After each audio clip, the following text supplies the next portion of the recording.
सहना भवतु सहनौ भुनक्तु सह वीर्यं करवावहै तेजस्विनावधीतमस्तु मा विद्विषावहै। ॐ शान्ति शान्ति शान्तिः। अखण्डमण्डलाकारं व्याप्तं येन चराचरं तत्पदं दर्शितं येन तस्मै श्रीगुरवे नमः। अज्ञानतिमिरान्धस्य ज्ञानाञ्जनशलाकया चक्षुरुन्मीलितं येन तस्मै श्रीगुरवे नमः। त्वमेव माता च पिता त्वमेव बन्धुश्च सखा त्वमेव विद्या द्रविणं त्वमेव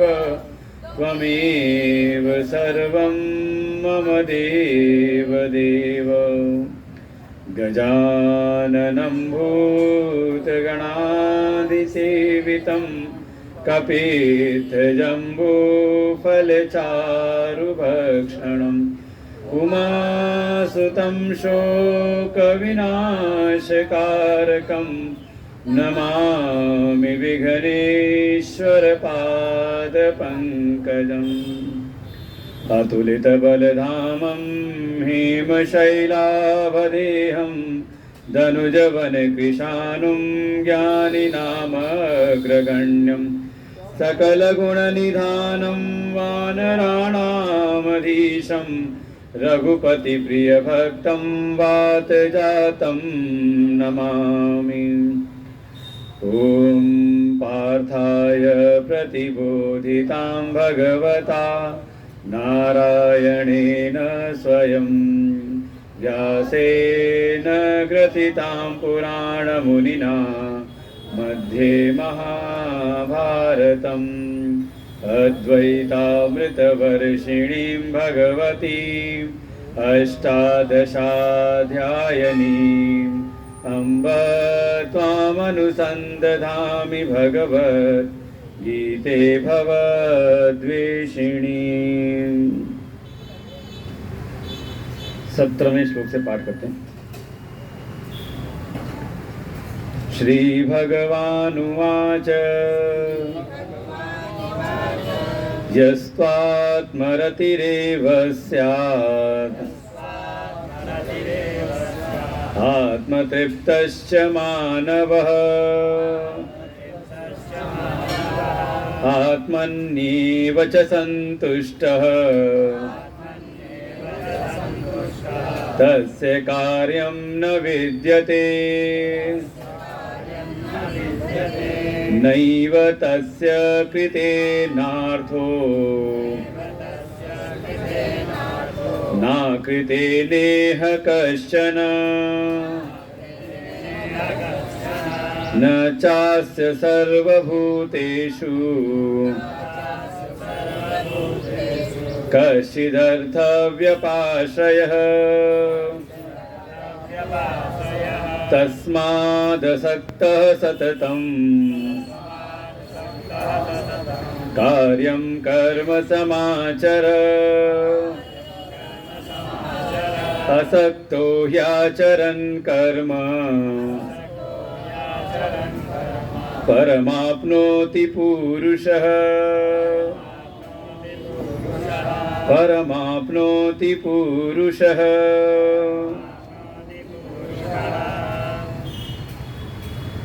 श्रीमद् भगवद गीता के स्थिति अध्याय में जैसा भगवान से अर्जुन ने पूछा, भगवान अर्जुन को निमित्त बना करके, अर्जुन को माध्यम बना करके हम सब जगत के प्राणियों के कल्याण के लिए श्रीमद् भगवद गीता के अंतर्गत कर्म योग के सिद्धांत का प्रतिपादन करते हैं। कल का भी जैसे हमने श्रवण किया कि भगवान ने कर्म करना क्यों अनिवार्य है। इस पर भगवान ने जोर देते हुए और कर्म हम किस प्रकार से कर्म हम करें जो ये हमें कर्म बंधनों से मुक्ति के मार्ग पर लेकर के जाएं। और भगवान ने उसमें स्पष्ट रूप से त्याग की भावना को, यज्ञ की भावना को व्यक्त किया और पूरा एक सृष्टि चक्र का ही, जगत चक्र का उन्होंने निरूपण किया कि सृष्टि के हर एक क्रम में देखें तो एक त्याग की भावना, त्याग का जो स्वर है वो समाहित है। और कोई इस जगत चक्र में, सृष्टि के इस चक्र में अगर कोई अपने निश्चित जो उसके कर्तव्य कर्म हैं उसका अगर वो पालन नहीं करता है तो भगवान कहते हैं उसका जीवन फिर व्यर्थ है। ऐसा जो भी इंद्रियाराम है, जो केवल इंद्रियों के भोग में ही लोलुप है, केवल इंद्रियों की तृप्ति में ही अपने जीवन को व्यतीत कर रहा है, वास्तव में कहा वो पाप करते हुए जीवन उसका व्यतीत हो रहा है। अघायु इंद्रियारामो मोघम पार्थ स जीवति। हे पार्थ, स जीवति मोघम। बिल्कुल भगवान ने स्पष्ट कहा। जहां कर्मयोग के सिद्धांत का प्रतिपादन करते हुए कहा था जो अपनी ज्ञान के इंद्रियों पर संयमन करते हुए, विषयों से थोड़ा संयमन करते हुए ज्ञान इंद्रियों का संयमन और कर्म इंद्रियों के द्वारा सेवा, यज्ञ की भावना के साथ अपने कर्तव्य कर्मों का पालन का, उसके लिए कहा था सविशिष्यते, वो विशिष्टता को प्राप्त होता है, मुझको परम प्रिय हो जाता है। और जो कोई केवल इंद्रियाराम होकर के इंद्रियों में ही आराम ढूंढते हुए इंद्रिय भोगों में ही लोलुप होकर के जीवन व्यतीत करता है तो भगवान स्पष्ट उसको कह देते हैं कि वो पाप करते हुए ही जीवन व्यतीत करता है और उसका जीवन व्यर्थ है। तो ये कब तक हमें सृष्टि चक्र में इस कर्म के सिद्धांत को अपने जीवन में लाना पड़ेगा, तो भगवान आगे एक कसौटी देते हैं कि जब तक ये स्थिति न प्राप्त हो जाए। और जैसे भगवान अर्जुन को भी संकेत कर रहे हैं कि जो अर्जुन बार बार कह रहे थे कि हाँ मुझको इस कर्म में क्यों लगाते हैं, तो भगवान यहाँ संकेत देते कि हे अर्जुन, अभी तुम्हारी ये स्थिति प्राप्त नहीं हुई है। और वास्तव में ये जो कर्तव्य हैं ये उसके लिए है जिसके जीवन में अभी कुछ प्राप्त करने योग्य, संसार में कुछ भी प्राप्त करने योग्य, अर्थात जिसके जीवन में कोई प्राप्तव्य है उसके लिए कर्तव्य अनिवार्य है। देखो समस्याएं तभी हैं कि जीवन में महत्वाकांक्षाएं तो बहुत हों, इच्छाएं कामनाएं तो हम बढ़ाते चले जाएं, लेकिन अपने कर्तव्यों पर दृष्टि ना रहे। और देखिए यही एक जो विभाजन रेखा है हमारी भारतीय संस्कृति में और पाश्चात्य जगत की संस्कृति में। क्या अंतर है? हमारे यहाँ मुख्य रूप से ध्यान रहता है अपने कर्तव्यों के ऊपर कि हमारा कर्तव्य क्या है। हम परिवार में हैं तो परिवार में मेरा क्या कर्तव्य है, समाज में है तो समाज में के प्रति मेरा क्या कर्तव्य है, गुरुकुल में गए तो गुरु के प्रति मेरा क्या कर्तव्य है। और वहीं जो पाश्चात्य संस्कृति है वहाँ मुख्य रूप से ध्यान रहता है मेरा अधिकार कहाँ है, इसीलिए वहाँ झगड़े ज़्यादा हैं। अब धीरे धीरे हम भी उन्हीं की संस्कृति को अपनाते जा रहे हैं तो झगड़ा हमारे यहाँ बढ़ता चला जा रहा है। लेकिन जो गीता जी का मुख्य रूप से जो केंद्र है वो त्याग के ऊपर है, कर्तव्य के ऊपर है कि हम सदैव अपने कर्तव्य के ऊपर दृष्टि रखें। जहाँ भी हमारे जो कर्तव्य हैं उनका हम पालन करते रहें तो जो अधिकार है वो तो सतत हमको प्राप्त होते रहेंगे। और देखिए संविधान में भी जहाँ हमारे मौलिक अधिकार हैं तो वहीं पर हमारे कुछ फंडामेंटल ड्यूटीज़ भी हैं, कुछ हमारे कर्तव्य भी वहाँ पर बताए गए हैं कि हमें कैसे जीवन जीना है।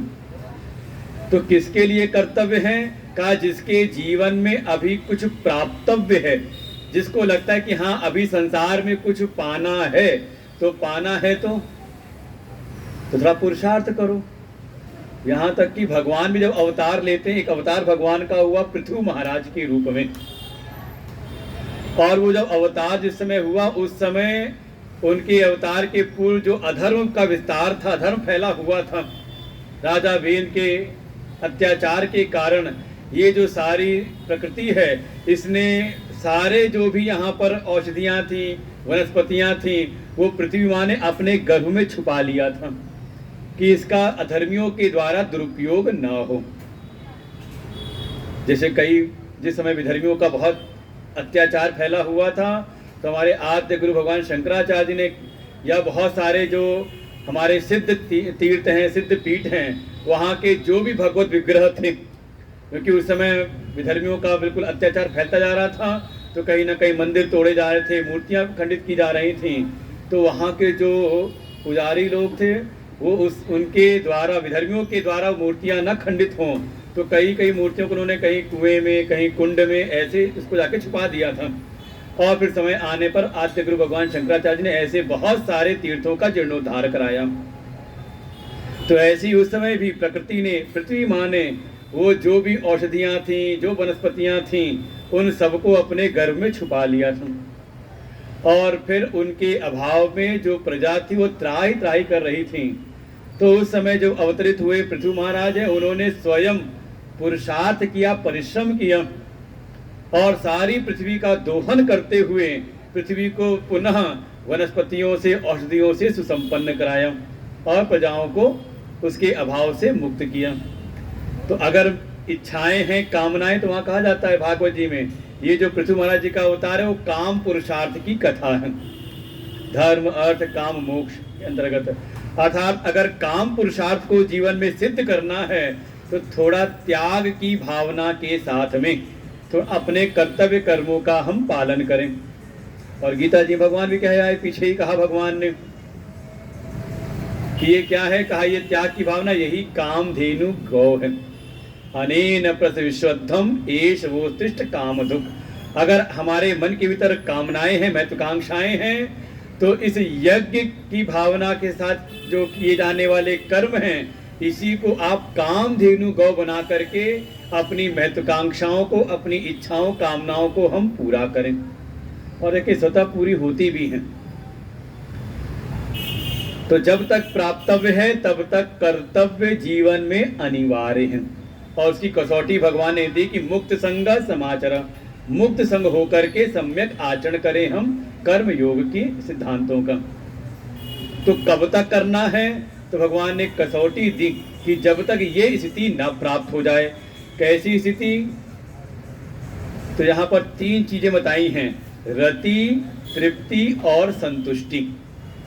देखो अभी कहीं ना कहीं हमारी संतुष्टि, तृप्ति और रति का जो आधार है वो बाह्य जगत के पदार्थ बनते हैं। अच्छा बढ़िया भोजन मिल जाए तो, लेकिन भोजन भी मिले जितनी भूख है उससे ज्यादा, लगता है पेट भर गया तो कहते हैं मन आज संतुष्ट हुआ, कहते हैं बस अब और नहीं चाहिए, है ना। तो बाह्य पदार्थ को कहीं ना कहीं आधार बना करके हम संतुष्टि ढूंढते हैं, लेकिन जरूरी नहीं कि जहां मन संतुष्ट हुआ वहां पे मन को रति भी मिले, मन रमण भी करे। जैसे मान लो भोजन तो मिला, चले गए थे हम दक्षिण भारत की यात्रा पर, और ये होता है ये जो उत्तर भारतीय है चले जाए दक्षिण की यात्रा पर और दक्षिण भारतीय आ जाए उत्तर भारत की यात्रा पर, तो एक समस्या आती, भोजन तो मिल रहा है, भोजन करके गए आप वहाँ दक्षिण भारत में, तो जो वहाँ भोजन मिला, भोजन से आपको संतुष्टि तो हुई, पेट तो भर गया, लेकिन जब तक दाल चावल ना मिले, रोटी सब्जी ना मिले, तो रोटी खाने को ना मिले तो कहते हैं उसमें रमण नहीं होता। और फिर एक निश्चित मात्रा की जब प्राप्ति हो तो आपका चित्त होता है कि अब तृप्त हुए हैं, है ना। तो कहीं ना कहीं रति, तृप्ति और संतुष्टि का जो आधार है हमारा संसार के किसी न किसी पदार्थों में लगा रहता है। तो जब तक संसार के पदार्थों में हमारा रमण हो रहा है, हमारी तृप्ति और संतुष्टि है, तब तक आपको कर्तव्य करना अनिवार्य है। और जिस क्षण आपका ये कर्तव्य कर्म करते हुए त्याग की भावना के साथ में, कर्म योग की भावना के साथ में, जब आप अपने कर्मों को करते हुए अपने समस्त पाप वासनाओं का क्षय कर लेते हैं और उसी के परिणाम स्वरूप आप तत्व की जिज्ञासा लेके किसी संत की शरण में गए। शुक्ला जी बड़ा अच्छा बता रहे थे, पूरा क्रम बताया उन्होंने अपने वक्तव्य में। गए किसी सदगुरु की शरण में, वहां जा करके जब जिज्ञासाओं को हमने प्रस्तुत किया और वहां से हमें आत्म तत्व का ज्ञान सुनने को मिला, और सुनते सुनते एक ऐसी स्थिति बनी कि अब हमारा जो चित्त है वो रति, तृप्ति और संतुष्टि के लिए बाह्य जगत में नहीं जाता। कैसा हो गया? तो कहा यह तू, यह माने जिसका भी, कोई यहाँ भेद नहीं। अंत में कहा मानव, जो मनुष्य है, जो कोई भी मनुष्य जिसकी तुम अर्थात कभी भी किसी भी क्षण ऐसी हो जाए कि उसको रति के लिए कहीं बाहर कोई आश्रय ना ढूंढना पड़े, बल्कि आत्मरति रेव, उसकी अपनी आत्मा में ही रति हो जाए। और बिल्कुल ये होता है। कई बार मान लो भगवान का पूजन करते करते, या मान लो चले गए कहीं अपने इष्ट के धाम में, अरे बिहारी जी में चले गए, वृंदावन चले गए, या चढ़ाई करते आज का सब खूब जा रहे हैं सब कहाँ पर, अमरनाथ की यात्रा पर। जैसे ही आपने यात्रा करके वहां पहुंचे, कष्ट उठा के पहुंचे बाबा के धाम में या बिहारी जी के धाम में, जैसे ही आप पहुंचे वो वहां आपको धक्के दे करके आगे निकालना पड़ता है। नहीं तो क्या है, कहा मन तो होता है कि बस यहीं पर हम खड़े रहें, उनके सामने ही हम खड़े रहें, उसी में हमारी रति होती, बाकी दिन दुनिया भूल जाते हैं। उस भीड़ भाड़ में, धक्के मुक्की में परिवार का भी एक बार ध्यान नहीं रहता, और कोई वहां से बाहर न करे तो कोई निकलने को भी तैयार नहीं। ऐसे ही ज्ञान के द्वारा एक क्षण ऐसा हो जाए कि हाँ, अपनी आत्मा में ही हमारा रमण हो जाए। और ये भी कई बार होता है, ध्यान की साधना करने वाले हैं, कभी ध्यान में बिल्कुल ऐसा ध्यान लगता है, मन ऐसा शांत हुआ, भीतर ऐसा ध्यान लगा कि आंख खोलने की इच्छा नहीं होती। कभी हुआ कि नहीं? तो ऐसे ही कहा जिसकी अपनी आत्मा में ही रति हो जाए, यस्तु आत्मरति एव स्यात्, जिसकी अपनी आत्मा में ही रति, केवल आत्मा में ही वो रमण हो। इसी कहा आत्म रमण करना, आत्मा राम, इंद्रिया राम नहीं है। दूसरे को जिसको बताया था जिसका जीवन व्यर्थ है, किसका? कहा जो इंद्रियों के विषयों में, इंद्रियों के विषय भोग में ही जो रमण कर रहा है। और देखिए उसे सुख मिलता नहीं, केवल तात्कालिक सुख मिलता है। इंद्रिय भोग में आप जितना ज्यादा रमण करें तो भोगे रोग भयम, जिस इंद्रिय के विषय को आप ज्यादा भोगते हो, उस अत्यधिक भोग के कारण उसी इंद्रिय में कहीं ना कहीं दोष आ जाते हैं। तो केवल तात्कालिक उसमें रमण होता है, ज्यादा देर नहीं। और इंद्रिय भोग में भी रमण कितना होता है? कुछ समय तक, जब तक वो नहीं मिला है या एक निश्चित मात्रा में, और जैसे जैसे उसकी मात्रा बढ़ती चली जाए इंद्रिय भोग की, तो उसमें रमण भी खत्म हो जाता है। हमारे गुरुदेव दृष्टांत देते हैं, किसी को रसगुल्ला प्रिय हो तो एक रसगुल्ला मिले तो अच्छा लगता है, परोसने वाले को लगा इनको रसगुल्ला प्रिय है, उसने 2 और रख दिए, भीतर से खुशी तो मिली, चलो 2 और मिले, लेकिन खाने के बाद मान लो 2 और रख दे तो जितना रमण आपका, जितना मन संतुष्ट हुआ था पहला खाने पर, अब चौथा पांचवा खाने पर, और उसके बाद मान लो 2 और रख दे तो हम मना करते बस रहने तो, नहीं तो जो भीतर गया वो भी बाहर ही आ जाएगा। ये केवल एक भ्रांति है बाहर के विषयों में। वास्तव में अगर कोई कुछ रमणीय है तो केवल और केवल अपनी आत्मा ही।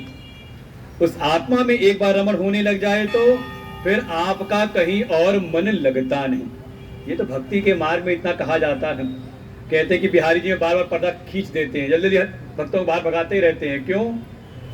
तो वहाँ की भावना ये है कहीं ऐसा ना हो किसी भक्त के नेत्र अगर ठाकुर जी के नेत्रों से मिल जाएं, और बिहारी जी की आंखों की महिमा है वहां पर, कहीं अगर बिहारी जी के नैनों से उसके भक्त के नैन मिल गए और कृपा हो गई बिहारी जी की, तो शायद वो फिर दुनिया से बेकार हो जाए।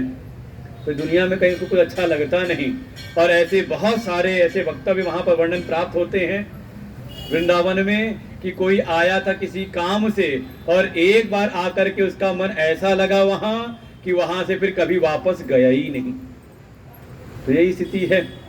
एक बार वो आत्मा का ज्ञान मिला, आत्म अनुभूति हुई और उसका ऐसा आनंद कि उसी में ही उसका चित्त जो है रमण करता है। आत्मा एव रति, आत्मा में ही रति। फिर आत्मतृप्तश्च, उस अपने आत्म स्वरूप में ही उसकी तृप्ति। अब तृप्ति के लिए वो बाह्य जगत का कोई विषय नहीं ढूंढता, तृप्त रहता है अपनी आत्मा में ही। और आत्मन्येव च संतुष्टः, आत्मनि एव, अपनी आत्मा में ही संतुष्ट। तो कहीं ना कहीं देखें हमारे भीतर है ना, एक हमारा चित्त है अंतःकरण के भीतर। ये चित्त ही रमण के लिए कोई ना कोई स्थान ढूंढता रहता है। अरे कुछ नहीं, चलो पार्क में टहल करके आ जाए, रमण करके आ जाए, क्या है, कोई ना कोई विषय ढूंढता है चित्त। चित्त रमणीय स्थान ढूंढता है। ये चित्त हमारा आकर के अपनी आत्मा में ही स्थित हो जाए। फिर इसके बाद जो मन है वो कोई प्रिय विषय ढूंढता है, और वो प्रिय विषय मिल जाए तो उस पर तृप्ति का भावना ढूंढता है, तृप्ति की भाव जगता है। का ये हमारा जो मन है, मन भी आकर के उसी आत्मा में ही स्थित हो जाए। और बुद्धि ढूंढती है संतुष्टि। तो हमारा मन, चित्त और बुद्धि, ये तीनों ही जो करण हैं, अहंकार का तो यहाँ पर कोई काम है ही नहीं, का अपने उस नित्य आत्म स्वरूप में ही आकर के स्थित हो जाए। ऐसा जिसका चित्त, मन और बुद्धि अपनी आत्मा में स्थित है, रति, तृप्ति, संतुष्टि, तीनों का आधार अपना ही आत्म स्वरूप है।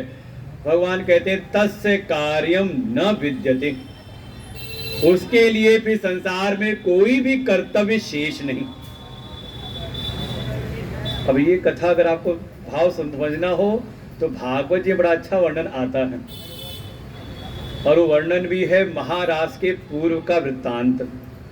जब भगवान कृष्ण गए निकुंज में और जा करके वहाँ पर उन्होंने बांसुरी वादन किया, और बांसुरी की धुन में ही एक एक गोपी का नाम पुकारते हैं, और जिस जिस गोपी को अपना नाम सुनाई दिया वो जो कर रही थी, जिस कर्तव्य कर्म में लगी थी, सबको वहीं आधा अधूरा छोड़ करके चल पड़ती हैं। और यूथ की झुंड की झुंड गोपियां पहुंच गई निकुंज में। शरद पूर्णिमा की रात्रि है, घनघोर रात्रि, खैर उतना तो अंधेरा नहीं रहा होगा, शरद पूर्णिमा है, लेकिन रात्रि में वन में सारी गोपियां आईं, और जब आईं तो पहले तो कन्हई ने स्वागत किया, स्वागतम वो महाभाग, अरे हे महाभाग्यवानों, आप सबका स्वागत है, लेकिन इतनी रात्रि में आप यहाँ क्या करने आए हैं। और भगवान ने उनको उनके कुछ कर्तव्य स्मरण कराए हैं। इतनी रात्रि में आप यहाँ आई हैं, अच्छा हो सकता है चांदनी रात है, इसकी छटा देखने के लिए आई होंगी, तो अगर देख लिया तो आप वापस लौट जाइए, क्योंकि आपको वहाँ अपने घर पर ना पा करके आपके जो स्वजन हैं वो बड़े भयभीत हो रहे होंगे, वो व्यथित चिंतित हो रहे होंगे, कहाँ चले गए। इसलिए आप तुरंत ही लौट जाइए अपने अपने कर्तव्य कर्मों को करने के लिए। गोपियों ने यहाँ पर बड़ा सुंदर, वहाँ पर बिल्कुल लगता है यही गीता का उपदेश दिया है। भगवान से पूछा है, अच्छा ये बताइए संसार के जो भी कर्तव्य हैं, जो भी धर्म हैं, उसका परिणाम क्या है। तो भगवान ने कहा धर्म का परिणाम है, कर्तव्य का परिणाम है अंतःकरण की शुद्धि। मुच्यन्ते सर्व किल्बिषैः, कल आया था कि जो इस यज्ञ की भावना से, त्याग की भावना से अपने कर्तव्य कर्मों को करता है तो उसका अंतःकरण समस्त पाप वासनाओं से मुक्त हो जाता है। तो भगवान ने कहा उसका अंतःकरण शुद्ध हो जाता है। तो पूछा फिर अंतःकरण की शुद्धि का क्या प्रयोजन है। तो भगवान ने कहा कि अंतःकरण की शुद्धि के द्वारा वो परमात्मा की प्राप्ति सहज ही कर लेता है। गोपियों ने कहा बस, और किसी को अगर अंतःकरण की शुद्धि के द्वारा परमात्मा की प्राप्ति हो जाए तो भगवान ने कहा उसके लिए फिर कोई धर्म कर्तव्य शेष नहीं। तो गोपियों ने कहा वही तो हम भी कर रही हैं। जिस परमात्मा की प्राप्ति के लिए शास्त्रों में बड़े बड़े कर्तव्य के विधान बताए गए हैं, वो लक्ष्य तो हमको प्राप्त हो गया। जब आप हमें प्राप्त हो ही गए, जब आप हमें मिल ही गए, परमात्मा की प्राप्ति हमें हो ही गई, तो अब कौन सा कर्तव्य शेष है। वो सारे कर्तव्य इसीलिए थे। और इसको तो गोस्वामी जी बड़े सरल शब्दों प्रारंभ में कहते हैं, बालकांड में ही, मुद सत्संगति मुद मंगल मूला, सोई फल सिद्धि सब साधन फूला। कि ये जो भगवान की प्राप्ति कराने का जो साक्षात साधन है सत्संग, अगर ये सत्संग प्राप्त हो जाए तो समझें कि हमारे जीवन में हमने जो भी धर्म किए थे, जो भी हमने कर्तव्य किए थे, आज उन सभी धर्म, योग, उपासना, कर्तव्य की आज सिद्धि हुई है। ये बाह्य जगत के जितने भी क्रियापरक, कर्म परक जितने भी साधन हैं, ये सबके सब फूल हैं, और फूल की सार्थकता है उसमें फल निकले, और उन सब साधनों का फल है सत्संग। तो भगवान भी कह रहे हैं, जिसकी आत्मा में ही रति, तृप्ति, संतुष्टि हो गई, अर्थात वो अपने आत्मरूप में स्थित हो गया, तो उसके लिए अब कौन सा कर्तव्य शेष रहा? जो सारे कर्तव्य थे वो यहीं तक पहुंचाने के लिए थे, इसलिए अब उसके लिए कोई भी कर्तव्य नहीं है। यस्य ब्रह्मणि रमते चित्तम नंदति नंदति नंदत्येव, फिर तो परम आनंद की अवस्था में रमण करता है, वो तो हो गया जीवन मुक्त। जीवन रहते रहते ही वो सारे भव बंधनों से मुक्त हो गया। क्यों है ऐसा? तो जो बात मैं बार बार कह रहा हूं, उसके लिए अब कोई, क्योंकि उसके लिए कोई प्राप्तव्य नहीं रहा। वही आए कह रहे हैं, न एव तस्य तस्य, क्योंकि उसकी अब कुछ भी करने से कृतेन न अर्थ, क्योंकि अब उसकी इस संसार में कुछ भी करने से कोई भी प्रयोजन शेष नहीं रहा। बिल्कुल सरल भगवान करके बता रहे हैं। क्यों उसके लिए कोई कर्तव्य नहीं रहा? क्योंकि अब उसके लिए अब किसी भी कर्म के द्वारा, किसी भी क्रिया के द्वारा कोई भी प्रयोजन नहीं है। अब कुछ भी करने से उसकी कुछ बढ़ोतरी होने वाली नहीं। और साथ ही आकृतेन इह, साथ ही अगर वो कुछ ना करे तो ना कशना, तो ना ही उसके जीवन में कोई कमी आने वाली है, ना उसको कोई प्रत्यवाय नाम का करने च प्रत्यवाय, उसको कुछ ना करने से भी उसका कुछ अब कोई नुकसान नहीं। बिल्कुल श्रुति भगवती का वक्तव्य है ये, हमारे उपनिषदों का ही। न कर्मणा कन्या न वधते, अब किसी कर्म के द्वारा उसको ना तो कुछ, उसको कुछ बढ़ने वाला, और ना ही किसी कर्म को ना करने से उसके जीवन में कोई घटोतरी होने वाली। क्योंकि जो परम पूर्ण स्वरूप अपना आत्मा है, उसकी उपलब्धि उसको हो गई है, और वो आत्मा ऐसा है, उसमें ना तो कुछ घटने वाला है ना कुछ बढ़ने वाला है। अजो नित्य शाश्वतो यम पुराण, कहा वो अज है, शाश्वत है, एक रस, उसमें कोई विकार होता ही नहीं, ना उसका जन्म है ना उसकी मृत्यु है।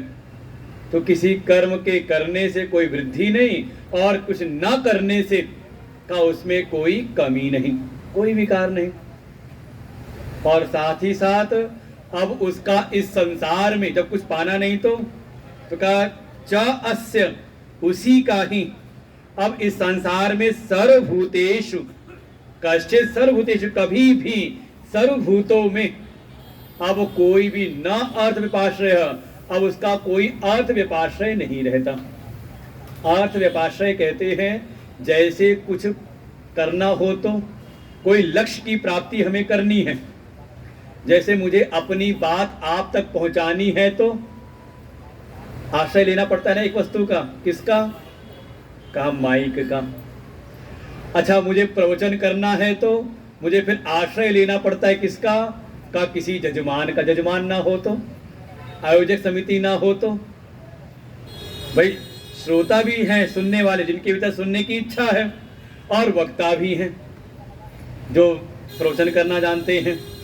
लेकिन जब तक बीच की एक कड़ी आयोजक ना हो, आयोजन समिति ना हो तो बीच में एक माध्यम बनाना, लक्ष्य की प्राप्ति, लक्ष्य की सिद्धि के लिए का बीच में जो भी आश्रय बनते हैं उन्हीं को कहते हैं अर्थ व्यपाश्रय।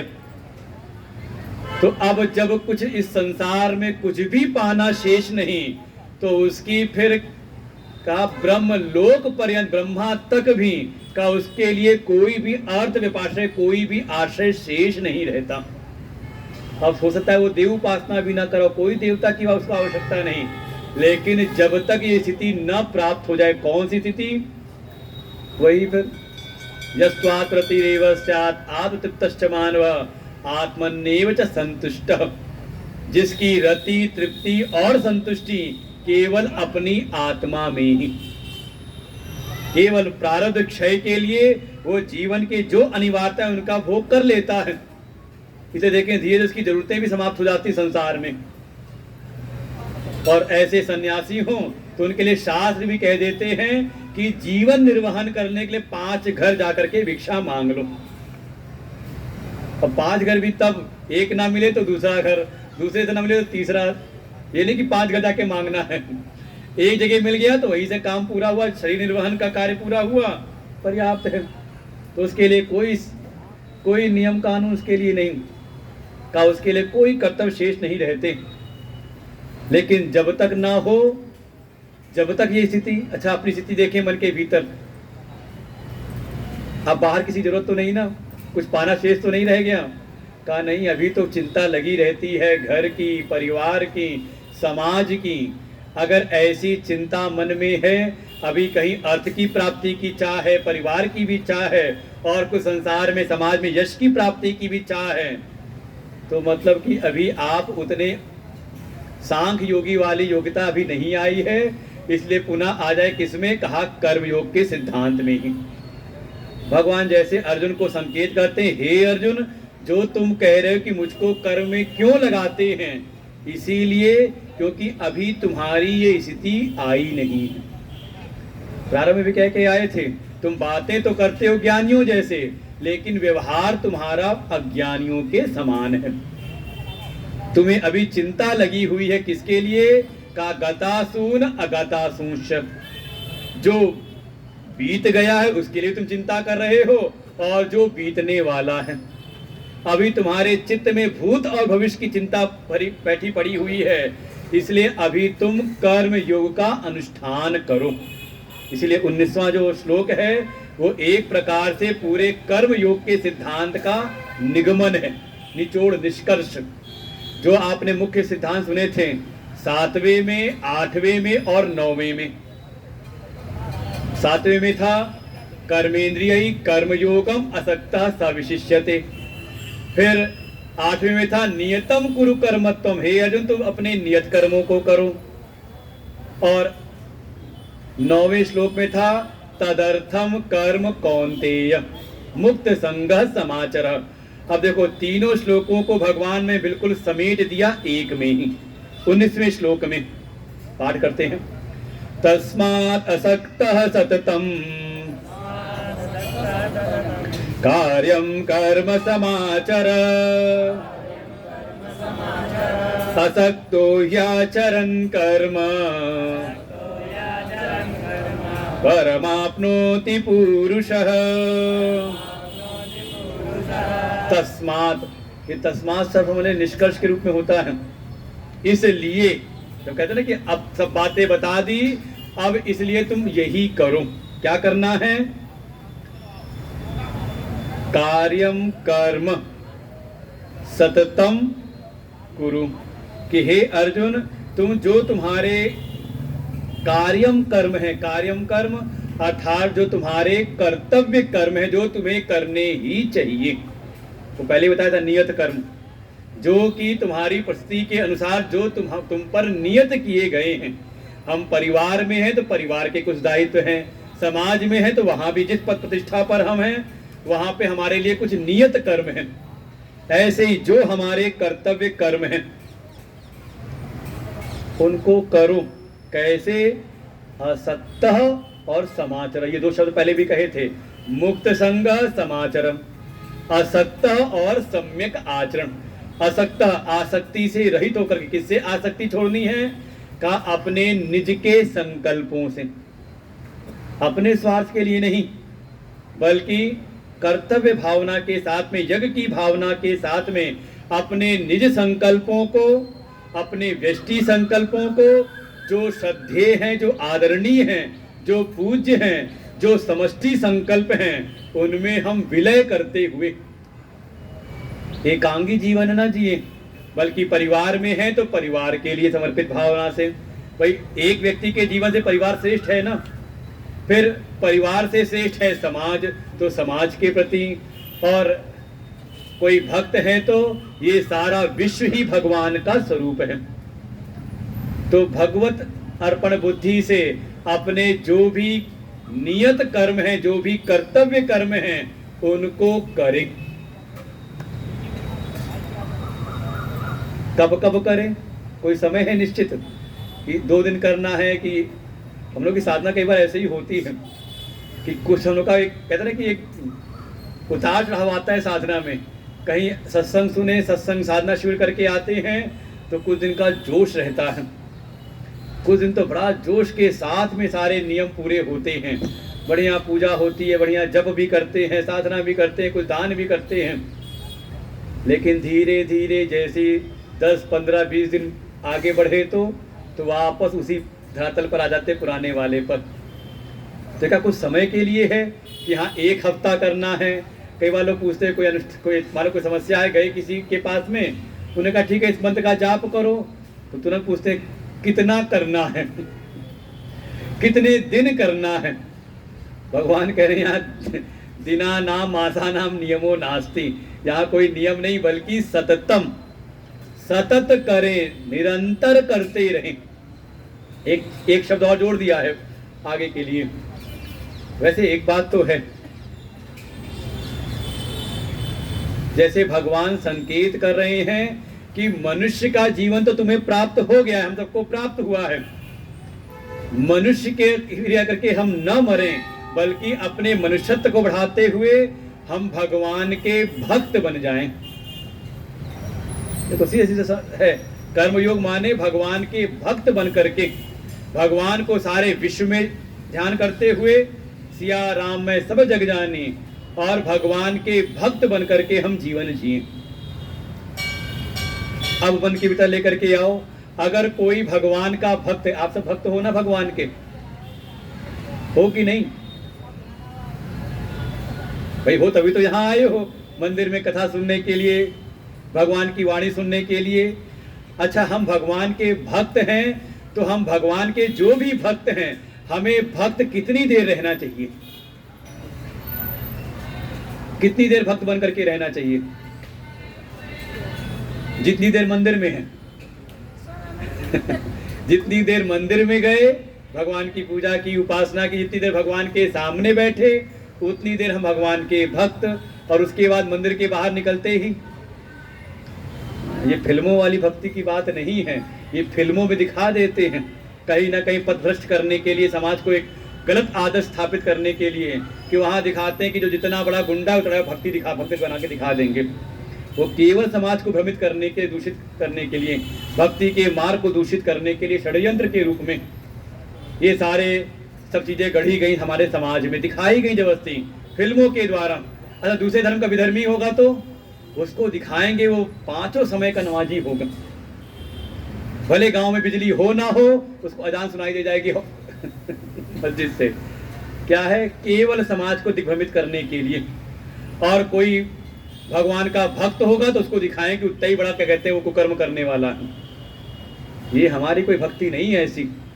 भक्त है तो भक्त को सततम निरंतर भक्त बने रहना चाहिए, उसको हर क्षण इस बात का बोध बना रहे कि मैं भगवान का भक्त हूं, और भगवान के भक्त को कैसा आदत स्थापित करना चाहिए उसको हर समय याद रहे। हमें अपने बचपन की बात याद है, जब पढ़ते थे स्कूल में, तो कई बार किसी बच्चे को अगर टीचर पकड़ ले स्कूल के बाहर कोई जो न करने योग्य वो कार्य करते हुए, तो वो यही कहा जाता था उनसे कि जब तक आप स्कूल की यूनिफॉर्म में हो तो आपके साथ आपके स्कूल का नाम जुड़ा हुआ है। इसलिए जब तक आप कहीं बाहर भी हैं तो केवल स्कूल में ही नहीं, बल्कि जो यहाँ स्कूल के जो आदर्श हैं, वो जो आदर्श चरित्र है, वो आप स्कूल के बाहर भी वैसा व्यवहार करिए। कहते हैं कि नहीं कहते? अच्छा, घर में कोई है तो अपने माता पिता के आदर्शों पर, और बाहर है तो। और कई बार हमारे कहीं ना कहीं कुकृत्य के कारण, हमारे किसी गलत आचरण के कारण हमारे कुल पर दोष लगता है ना? तो सावधान रहना चाहिए ना। कोई अच्छे कुल का है तो अच्छे संग में रह रहा है तो उसको हमेशा अपने व्यवहार, अपने चरित्र के प्रति उसको सदैव सजग रहना चाहिए। सत्य है कि नहीं, सही है कि नहीं सिद्धांत? तो ऐसे ही अगर हम भगवान के भक्त हैं तो कभी घर में सुनने को तो नहीं मिला कोई सत्संगी हो और घर में कुछ ऐसा कुछ किया और बच्चे ही कह दें यही सत्संग सुन करके आते हो है कि नहीं। अब बच्चे कहीं दुष्टता कर रहे हैं तो उनको अगर तारीफ कर रहे हो तो कोई बात नहीं, तो ठीक है, वो उनको अगर आप अनुशासित कर रहे हैं तो बात है तो सुन लेना। लेकिन कहीं कोई कह तो नहीं देता आपके किसी गलत आचरण के कारण जो हमें नहीं करना चाहिए हमने कर दिया और उसे सीधे आक्षेप किया कि अरे आप तो भगवान के भक्त हो ना, भक्ति के अनुयायी हो ना। तो तात्पर्य क्या समझ में आ रहा है कि अगर हम भगवान के भक्त हैं तो भक्त कितनी देर, केवल मंदिर में रहने तक ही नहीं बल्कि हर समय हमें ये ध्यान रहे कि हम भगवान के भक्त हैं और भगवान के जो अनुकूल है वैसा हमारा आचरण हो और भगवान के जो प्रतिकूल है उसका हम जीवन में त्याग करें। बिल्कुल, ये निगमन है एक प्रकार से कर्मयोग का। इसके बाद फिर दृष्टांत भगवान देंगे किसने किसने किया, कैसे कैसे उनके जीवन में क्या परिणाम आया। तस्मात् असतः सततम, असक्त होकर के अपने निज संकल्पों का त्याग करते हुए अपने निज संकल्पों का समष्टि संकल्प में श्रेष्ठ संकल्पों में त्याग करते हुए अपने जो भी नियत कर्म है, जो भी कर्तव्य कर्म है उनको अच्छी प्रकार से हम करें। असक्तो ही आचरण कर्म, ऐसे जब अनासक्त होकर के अपने इंद्रिय भोगों से अनासक्त होकर के जब अपने हम इन कर्मों का जब आचरण करते हैं तो परिणाम क्या होगा। भगवान कह रहे हैं आपनोति का वो प्राप्त कर लेता है। किसको प्राप्त करता है का परम पुरुष, जो परम पुरुष है, जो परम पुरुषोत्तम है, उन परमात्मा की उसको प्राप्ति हो जाती है। बिल्कुल, कर्म योग के मार्ग में लग करके इस भावना के साथ कर्म करते हुए धीरे धीरे उसका अंतःकरण शुद्ध होता है और वो भगवत प्राप्ति का पात्र बन जाता है और सद्गुरु कृपा होते ही का उसको इसी जीवन में उन परम पुरुष परम पुरुषोत्तम के दर्शन उसको प्राप्त हो जाते हैं। तो किसी को हुए हैं तो आगे फिर दृष्टांत की झड़ी लगाते हैं भगवान। कर्मणैव हि संसिद्धिम् आस्थिता जनकादयः लोक संग्रहमेवापि संपश्यन् कर्तुमर्हसि। और भगवान दृष्टांत भी ढूंढ करके लाते हैं। जिसको उपदेश कर रहे हैं सामने कौन है, कौन है सामने, अर्जुन है। अच्छा, अर्जुन का व्यक्तित्व कैसा है, राज परिवार से, क्षत्रिय कुल में, क्षत्रिय वर्ण के हैं, राजवंश में आए हुए हैं और गृहस्थ धर्म का पालन कर रहे हैं, है ना, गृहस्थ आश्रमी है। तो भगवान दृष्टांत भी ढूंढ करके लाते हैं, उनके जैसे ही राजवंश के व्यक्ति का दृष्टांत देते हैं जो कर्तव्य कर्मों में ही लगे हुए, राजधर्म का पालन करते हुए जिन्होंने संसिद्धि को प्राप्त की। तो किसने प्राप्त की, तो कहा कर्मणा एव, कर्मों के द्वारा ही। इसी कर्म, केवल कर्म नहीं, जो कर्म योग बताया गया उसको समझे कर्म आगे, कर्म योग का सिद्धांत दे दिया ना अब आपको। तो भगवान कह रहे हैं इस कर्म योग की विधि से जो कर्म करते हैं और करते हुए ही इस कर्म के सिद्धांत में स्थित होकर के ही जो पहले के कई सारे ऐसे राजा, जिसमें जनक जी का नाम बड़ा प्रमुख है, जनक आदय, केवल जनक नहीं, जनक जैसे और भी कई सारे पूर्व के राजा लोगों ने संसिद्धि की प्राप्ति की थी। आधार क्या था, आधार था यही कर्म योग का मार्ग। इस कर्म योग का ही जीवन में अनुष्ठान करके उन्होंने अपने जीवन में जीवन रहते रहते ही मोक्ष रूपी परमशे रूपी संसिद्धि की प्राप्ति उन्होंने की थी। और ऐसे जनक आदि बहुत सारे राजा लोग हैं। इसलिए अर्जुन ये ना समझना कि ये ज्ञान जो है किसी एक निश्चित वर्ग, किसी एक निश्चित वर्ण के लिए या किसी एक निश्चित आश्रमी के लिए है। जो कोई भी इसका अनुष्ठान कर ले, गीता जी में कोई इस ज्ञान के मार्ग में कोई भेद नहीं। कर्म के मार्ग में आएगा कि कौन सा कर्म, जब हम वैदिक कर्म अनुष्ठान की बात करेंगे तो वहां पर वर्णन आएगा कि किस कर्म अनुष्ठान का अधिकारी कौन है, कौन सा यज्ञ ब्राह्मण के लिए है, कौन सा क्षत्रिय के लिए है, कौन सा कर्म वैश्य के लिए, कौन सा कर्म शूद्र के लिए है, वहाँ भेद है। लेकिन हमारे इस ज्ञान के मार्ग में जो कोई भी, पहले कह दिया था, यह मानवा, जो भी मनुष्य, जिसकी भी ऐसी स्थिति हो जाए, तो ऐसे बहुत सारे राजा लोग जिन्होंने अपने कर्तव्य कर्म का पालन, केवल एक परिवार नहीं बल्कि पूरा राजपाट संभालते हुए, अब राजा के लिए, भाई एक व्यक्ति के लिए तो अपना केवल एक परिवार है, लेकिन राजा के लिए पूरा उसके जितने भी उसकी प्रजा है सब उसका अपना परिवार है। हमारे मोदी जी ने कहा था ना, मेरा परिवार, कोई दिया था 140 करोड़ का मेरा परिवार है, तो उसके लिए सारा परिवार। तो ऐसे जिसने राजधर्म का पालन करते हुए अपना जीवन व्यतीत किया, और वो जीवन व्यतीत किया था कर्म के द्वारा ही, इस कर्म की निष्ठा के द्वारा ही उन्होंने संसिद्धि की प्राप्ति की, और संसिद्धि प्राप्त होने के बाद भी वो कर्म योग का अनुष्ठान, इस कर्म के मार्ग का अनुष्ठान करते रहे। किस लिए? तो अगला सिद्धांत फिर दिया कि जो ज्ञानी भी हो जाए, जो संसिद्धि को प्राप्त भी कर लें, वो भी कम से कम समाज को एक आदर्श दिखाने के लिए, लोक संग्रह के लिए, अगला वही पंक्ति है, लोक संग्रहम एव अपि, लोक संग्रह की भावना से भी संपश्चन कर्तुमर्हसि, उन सिद्ध महापुरुषों ने लोक संग्रह की भावना से भी इस कर्म के मार्ग का अनुष्ठान करते रहे। तो ये संकेत कहीं ना कहीं भगवान अर्जुन को भी दे रहे हैं कि लोक संग्रह के लिए अगर लगता है कि हम सिद्ध हो गए हैं, ज्ञान की निष्ठा हमें प्राप्त हो गई है, लेकिन हम रह रहे हैं समाज के बीच में। देखो, एकांत का जीवन है तो कोई बात नहीं, अब जैसे चाहो वैसे रहो। आप चले गए हिमालय की कंदराओं में, गुफाओं में, तो आप जो भी जीवन जिए वो आपके ऊपर ठीक है।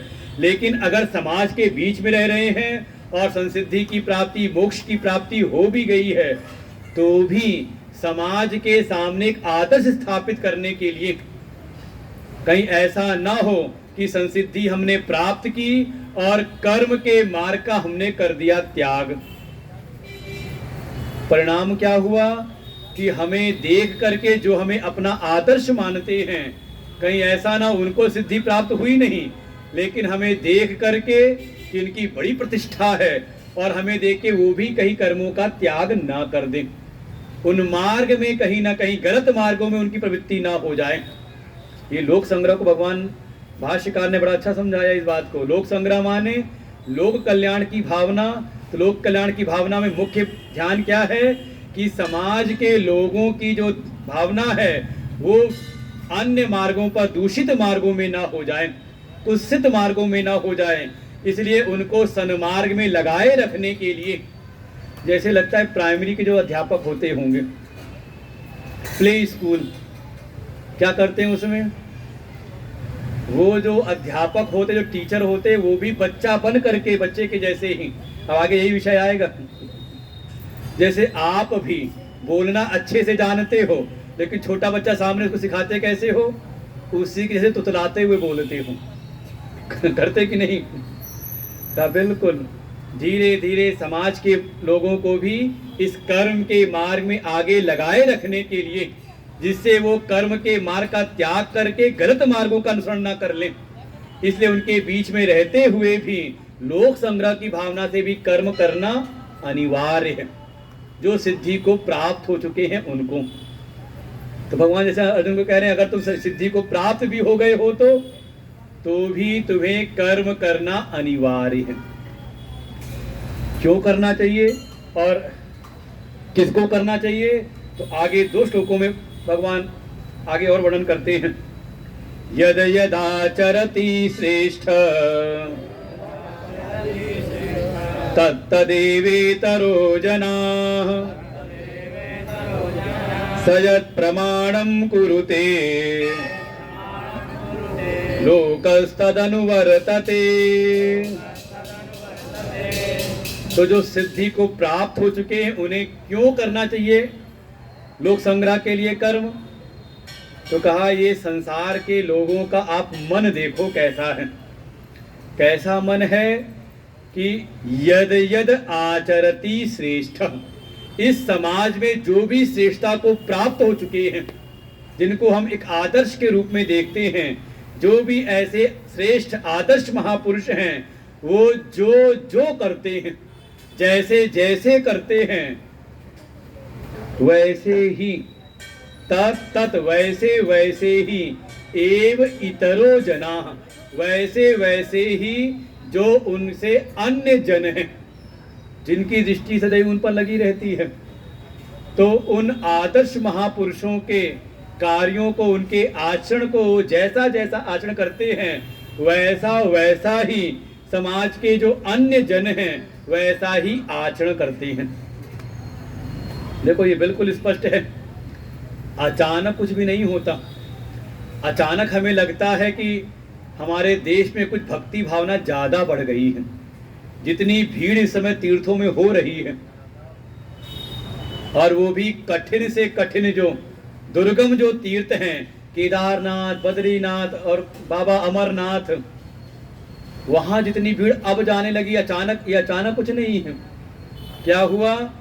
कहा देश का जो शासक है, देश का जो नेतृत्व है, नेतृत्व करने वाला है, जो नेता है, वो जब देखा लोगों ने कि वो रोज मंदिर जा रहा है, कहीं ना कहीं केदारनाथ में जाके साधना कर रहा है, तो कहीं जाकर के कहीं दक्षिण भारत में किसी मंदिर में साधना कर रहा है, तो वो उसी को देख करके समाज के जो अन्य लोग हैं, अच्छा इसके पहले जो नेतृत्व था वो तो जैसे उसको हिंदू धर्म से ही नफरत हो। अभी सब लोग कितनी हिम्मत हो जाए कि इतनी हिम्मत हो जाए कि जाकर के वो भाषण दे कि देखो हमने हिंदुत्व की धारा को पराजित कर दिया। वो मानसिकता दिखाई देती कहीं ना कहीं वक्तव्यों में। तो परिणाम क्या था? तो हमारे तीर्थों की जो दुर्दशा थी इसके पूर्व, और अचानक क्या हुआ, सारे तीर्थों का जीर्णोद्धार, और तीर्थों में ऐसी भीड़ की क्या कहा जाए, लाइन ही नहीं टूटती सभी जगहों पर। तो क्या है, कोई श्रेष्ठ जो भी है, और कहते हैं जो धर्म राजा स्वीकार कर लेता है, धीरे धीरे प्रजा उसका अनुसरण करने लगती है। विधर्मी भी, जैसे एक समय हमारे यहाँ का जो सम्राट था अशोक, उसने बौद्ध धर्म को अपनाया, तो धीरे धीरे भारतवर्ष में सब बौद्ध होने लगे थे। वो तो कृपा थी आद्य गुरु भगवान शंकराचार्य जी और एक कुमारिल भट्ट, जिन्होंने शास्त्रार्थ कर करके सनातन वैदिक धर्म की पुनर्स्थापना की हमारे भारतवर्ष में, चारों कोनों में 4 पीठों की स्थापना करके। और देखें हमारे यहाँ ये बौद्ध दर्शन प्रकट हुआ, और हमारे यहाँ ही कम है, बल्कि हमारे जितने भी पड़ोसी देश हैं सब जगह भरमार है वहाँ पर, लेकिन हमारे यहाँ नहीं। कारण देखें, जो भी श्रेष्ठ जन, और ना हो तो आप अपने परिवार में देखो, छोटे छोटे बच्चे जो होते हैं ना, जो बड़े जैसे जैसे बोलते हैं, छोटे छोटे बच्चे उसी का अनुकरण करते हैं, है कि नहीं? आप किसी का नाम लेके बोलते हो, चलो कोई पतिदेव अपनी पत्नी का नाम लेके बोलता है, तो सुना किसने कहा? छोटे बच्चे ने, तो भी नाम लेके बुलाता है। कैसे? कहा जैसा उसने देखा, जैसा उसने सुना, बिल्कुल आचरण करते हैं। कई बार छोटे छोटे बच्चे अगर सत्संग में आ जाए तो हमने सुना किसी ने बताया अपने घर में कि जब वो सत्संग सुन करके आता है तो घर में जो सबसे ऊंचा स्थान है जाके वहाँ बैठ जाता है, और सबको कहता है चलो बैठो मैं तुम्हें सत्संग सुनाऊं। तो क्या है, ऐसे ही समाज की ये मनोदशा है। समाज के जो भी श्रेष्ठ लोग हैं, और देखो इसको सबसे ज्यादा पकड़ा है हमारी विज्ञापन कंपनियों ने।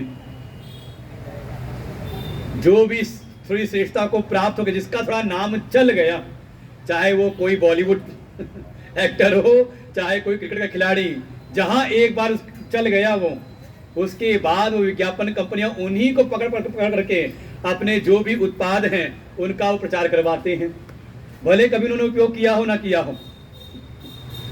ये यथार्थ है, भले उन्होंने उपयोग किया हो ना किया हो, लेकिन उन्होंने दिखाया कि देखो मैं इसी को इस्तेमाल करता हूँ, तो धीरे धीरे उनको अपना आदर्श मानने वाले, उनको भी लगता है बस यही वाला उत्पाद हमें चाहिए, यही वाली वस्तु हमें चाहिए अपने लिए भी। क्या हुआ? यद यद आचरति श्रेष्ठ, जैसा जैसा श्रेष्ठ जन हमें आचरण करते हुए दिखाई देते हैं, वैसा ही वैसा उनको देखने वाले, आदर्श मानने वाले वैसा ही आचरण करते हैं। हमारे मेरठ में आश्रम पे कोई भगत आया अपने बच्चे को ले करके, कहा गुरुजी इसको ना समझा दो, बच्चे को गाली बहुत बकता है। हमने कहा अच्छा तुम तो नहीं घर में बकते हो गाली वाली? तो अपनी मेढ़ की भाषा में गाली बहुत बकी है ऐसे ही बोला उसने बच्चे के लिए। तो ना तुम तो नहीं बोलते, गाली वाली तो नहीं देते? तो कह रहा मैं तो देता ही हूँ। तो मैंने कहा 24 घंटे तुम सुना रहे हो उसको, सिखा रहे हो, और 2 मिनट के लिए आए तो मेरे पास मैं कितना सिखा दूंगा 2 मिनट में, तुम बोलना बंद कर दो। बिल्कुल कथा है ना वो तोते वाली। 2 तोते थे, एक चला गया मंदिर में और एक चला गया किसी दुष्ट के पास में। तो जहां जिस संगत में रहा वैसा तोता बोलने लगा, उसकी वाणी वैसी हो गई। तो कहीं ना कहीं जो हमारे जैसे हम मान लो घर के श्रेष्ठ हैं तो हमें देख करके ही दूसरे कार्य करते हैं। इसलिए श्रेष्ठ जनों का ये कर्तव्य है कि वो अपने श्रेष्ठ आचरण को नियमित रूप से करते रहें, जिससे उनको देख करके आदर्श मानने वाले उनके अनुसार वर्तन करें। क्योंकि सयत् प्रमाणम कुरुते लोकस तदनु वर्तते। जैसा भी जीवन का प्रमाण स्थापित कर देते हैं, आदर्श स्थापित करते हैं श्रेष्ठ लोग, समाज के अन्य लोग उसी को प्रमाण मान करके वैसा ही जीवन जीने लगते हैं। इसलिए भी जो संसिद्धि को प्राप्त भी हो जाएं, उनको भी अगर समाज में रह रहे हैं तो समाज के अनुसार, समाज की मर्यादा के अनुसार ही उनको भी वर्तन करते रहना चाहिए। भगवान कहते फिर इसके बाद, अरे अर्जुन कहाँ से दृष्टांत और ढूंढूं, तू मुझको क्यों नहीं देख लेता? मैं भी तो कर रहा हूं ना। न मे पार्थास्ति कर्तव्यम त्रिषु लोकेषु किंचन नानवाप्तमवाप्तव्यम वर्त एव च कर्मणि यदि ह्ययं न वर्तेयं जातु कर्मण्यतन्द्रितः मम वर्त्मानुवर्तन्ते मनुष्या पार्थ सर्वशः उस्सीदेयुरिमे लोका न कुर्यां कर्म चेदहम् शंकरस्य च कर्ता स्याम् उपहन्यामि मा प्रजा। भगवान कहते हैं अर्जुन तुम मुझी को देख लेना। भगवान कह रहे हैं कि मेरे लिए कौन सा कर्तव्य है इस दुनिया में? मैं अगर कुछ ना भी करूं तो क्या बिगड़ने वाला है मेरा? न मे पार्थास्ति, हे पार्थ न अस्ति मे कर्तव्य। हे पार्थ मेरे लिए कोई भी कर्तव्य नहीं है। कहाँ? घर परिवार यहाँ नहीं। त्रिषु लोकेषु किंचन, तीनों लोकों में कहीं भी कोई भी मेरे लिए कोई भी कर्तव्य नहीं है। अच्छा कर्तव्य क्यों नहीं है?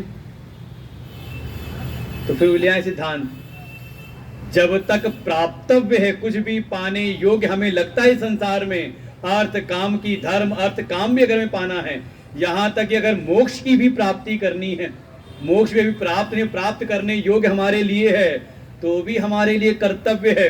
क्या कर्तव्य है? का गुरु के प्रति कर्तव्य है। गुरु के अनुशासन में रहते हुए गुरु सेवा करना कर्तव्य है। अगर कुछ भी चारों पुरुषार्थ में कुछ भी प्राप्तव्य अगर शेष है तो भगवान कह रहे हैं न अनवाप्तव्यम, न अनवाप्तम अवाप्तव्यम। कठिन शब्द है, जोड़ना पड़ेगा। न अनवाप्तम, अवाप्तम माने जो हमें प्राप्त करना है, आगे लगा दिया अन तो हो गया विपरीत। अब कुछ भी प्राप्त करना नहीं है, प्राप्त करने योग्य कोई वस्तु नहीं है। क्यों नहीं है? क्योंकि अवाप्तव्यम, कोई भी ऐसी संसार में वस्तु नहीं जो मुझको नहीं प्राप्त है, जो मुझको प्राप्त करने योग्य है। ऐसी संसार में कोई भी वस्तु नहीं। अच्छा सारी संपत्ति किसकी है? जो कुछ भी है किसका है? सब संपत्ति रघुपति के आई, सब है तो उन्हीं की। वो जब चाहे उसका पसारा करें और जब चाहे अपने भीतर लीन कर लें, सब उन्हीं के अधीन है। लक्ष्मी जी उन्हीं के चरणों में पड़ी हुई है, सारी समग्र लक्ष्मी। तो ऐसा संसार में कुछ भी है नहीं जो उनको अप्राप्त है, जो उनको प्राप्त करने योग्य है। दोनों बातें, कोई ऐसी चीज जो अप्राप्त है और साथ ही प्राप्त करने योग्य, ऐसा कुछ नहीं है। इसीलिए उनके लिए कोई भी कर्तव्य नहीं है। भगवान करे मेरे लिए कोई कर्तव्य नहीं तीनों लोकों में, लेकिन फिर भी देखो मुझको, वर्त एव च कर्मणि, मैं फिर भी कर्मों में वर्तन कर रहा हूं। अरे कुछ नहीं, तुम्हारे रथ की बागडोर संभाल रखी है। अर्जुन क्या पारिश्रमिक देंगे भगवान को? कितनी तनख्वाह में तय किया होगा, मेरी गाड़ी चलाओ रथ चलाओ, तुमको मैं दूंगा कुछ 100 स्वर्ण मुद्राएं दे दूंगा, चलो। कुछ मिलना था भगवान को वहां पर, लेकिन फिर भी भगवान कह रहे हैं देखो मैं फिर भी कर्मों में वर्तन कर रहा हूं। जैसे कहा था मैं निशस्त्र रहूंगा, ये भी कहते मैं युद्ध नहीं में शामिल नहीं होऊंगा। शामिल हुए ना, कर्तव्य के लिए लगे ना, अपने लिए धर्म की रक्षा के लिए। वर्त एव च कर्मणि, अच्छा ना करूं तो? कर रहे हैं, लेकिन ना करें तो परिणाम क्या होगा? तो भगवान आगे कहते हैं यदि ही अहम, यदि मैं न वर्तेयम जातु, जातु माने कभी भी, अतंद्रितः, अहम यदि अहम जातु अतंद्रितः न वर्तेयम कर्मणि, ऐसे समझ लें इसको। यदि मैं आलस को त्याग करके, अतंद्रितः, तंद्रा माने आलस्य निद्रा, मैं तंद्रा को त्याग करके, आलस को त्याग करके पूरा सजग हो करके यदि मैं कभी भी कदाचित किसी भी समय अगर मैं अपने कर्मों का वर्तन न करूं तो परिणाम क्या होगा? धीरे धीरे जो मेरे अनुयायी हैं वो मेरे ही द्वारा दिखाए गए मार्ग का अनुवर्तन करेंगे। मम वर्तम, वर्तमाने मार्ग, मम वर्तम, मेरे ही मार्ग का अनुवर्तनते, वो सबके सब अनुवर्तन करने लगे। कौन? हे पार्थ, सर्वशः मनुष्याः, सभी प्रकार से ये सारे मनुष्य मेरे ही दिखाए हुए मार्ग का फिर वो वर्तन करेंगे। कोई हर जगह हमारे लिए आदर्श रहते हैं कि नहीं? जीवन कैसा हो, कहा जैसे स्वयं भगवान ने जी करके दिखाया है कि नहीं? आदर्श रहता है कि नहीं भगवान का? भगवान भी इसी बात को कह रहे हैं। और साथ ही स्पष्ट कहा कि अगर मैं सजग हो करके अपनी तंद्रा आलस को त्याग करके अपने कर्तव्य कर्मों का, अपने कर्म के मार्ग का अगर मैं स्वयं वर्णन, अगर मैं अनुवर्तन ना करूं तो धीरे धीरे मुझको देख करके मेरे ही मार्ग का सारे जगत के लोग जो मुझको आदर्श मानते हैं वो भी कर्म के मार्ग का त्याग कर देंगे। और परिणाम क्या होगा? परिणाम होगा वो आप समझें, आपको भगवान ने बताया था ना एक सृष्टि का चक्र, जगत चक्र का जो वर्तन चल रहा था। भगवान से वेद प्रकट हुए, वेद से कर्म प्रकट हुए, कर्म से यज्ञ, यज्ञ से वर्षा, वर्षा से अन्न और अन्न से सभी भूत प्राणी। तो ये पूरा एक चक्र चल रहा था। अभी समय होता है, दो श्लोक ही कम से कम 1 घंटे 2 घंटे के लिए हैं समझने के लिए। का ये जो सारा चक्र है, ये सृष्टि का जो चक्र है, ये आधारभूत था कर्म के ऊपर, कर्म पर ही आधारित था।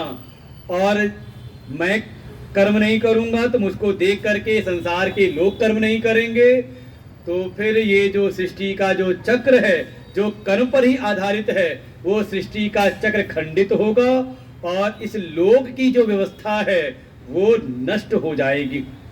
भगवान वही कह रहे हैं, उसी देयु इमे लोका न कुर्याम कर्म चेत हम चेत अहम न कर्म कुर्याम।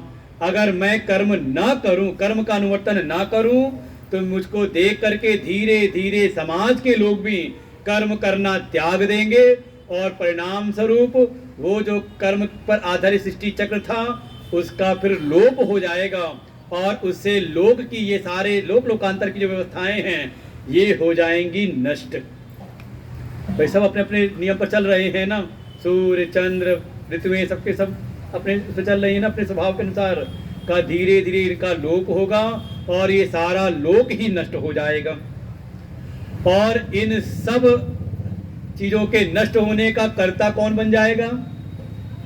लोगों के भीतर ये जो विभ्रम उत्पन्न हुआ कि कर्म करने की कोई जरूरत नहीं है, इसका कर्ता कौन बनेगा? इस विभ्रम का भगवान स्वयं स्वीकार करते हैं, संकृष्ट कर्ता श्याम। ये जो लोगों के, समाज के लोगों के मन में ये जो विभ्रम हुआ, ये जो संदेह उत्पन्न हुआ कर्म के विषय में, इसका कर्ता मैं स्वयं बन जाऊंगा। और साथ ही साथ जब कर्म का लोप हुआ, हाँ बीच में नहीं आना, पीछे बैठो, कर्म का लोप हो जाएगा तो सबके मन भ्रमित होंगे, तो उसका भी कर्ता मैं बनूंगा। और जो ये सारे लोकों का नाश होगा उसका भी कारण मैं बन जाऊंगा, सारी प्रजाओं के नाश का कारण मैं बन जाऊंगा। क्योंकि सब कहीं ना कहीं भाई हमारे लिए कहीं ना कहीं आदर्श। अच्छा, हम सुन रहे हैं गीता जी को, क्यों सुन रहे हैं? या जो इसके प्रति जो थोड़ी एक श्रद्धा भावना जुड़ी है, क्यों? क्योंकि ये भगवान की वाणी है, स्वयं भगवान ने अपने जीवन में आचरण करके हम सबको ये उपदेश किया है, तभी तो प्रमाण है ना, तभी तो मान रहे हैं इसको। और हमारे भगवान ऐसे, हम भगवान ऐसे को भगवान मान लें जिन्होंने जीवन में कुछ किया ही ना हो। देखो भगवान के 24 अवतारों का वर्णन है भागवत जी में, लेकिन ज्यादा महिमा किसकी है समाज में? कितने अवतारों की? केवल 2 अवतारों की। भगवान श्री राम का अवतार और दूसरा भगवान श्री कृष्ण का अवतार। इनको पूर्ण अवतार कहे, क्यों? क्योंकि इन्होंने मनुष्य जीवन में आकर के मनुष्य के जीवन में धर्म की क्या क्या व्यवस्थाएं होनी चाहिए उन सब का स्वयं आचरण करके आदर्श स्थापित किए हैं। और धर्म का विषय भी 2 प्रकार से है, शास्त्रों को समझें। एक है सामान्य धर्म, जब परिस्थितियां सामान्य हैं तो हमारे लिए सामान्य धर्म कैसा हो इसका प्रतिपादन किया है प्रभु श्री राम ने। इसलिए हर स्थान पर प्रभु श्री राम का जीवन आदर्श है। भाई हो तो कैसा? राम जैसा। पुत्र हो तो कैसा? राम जैसा।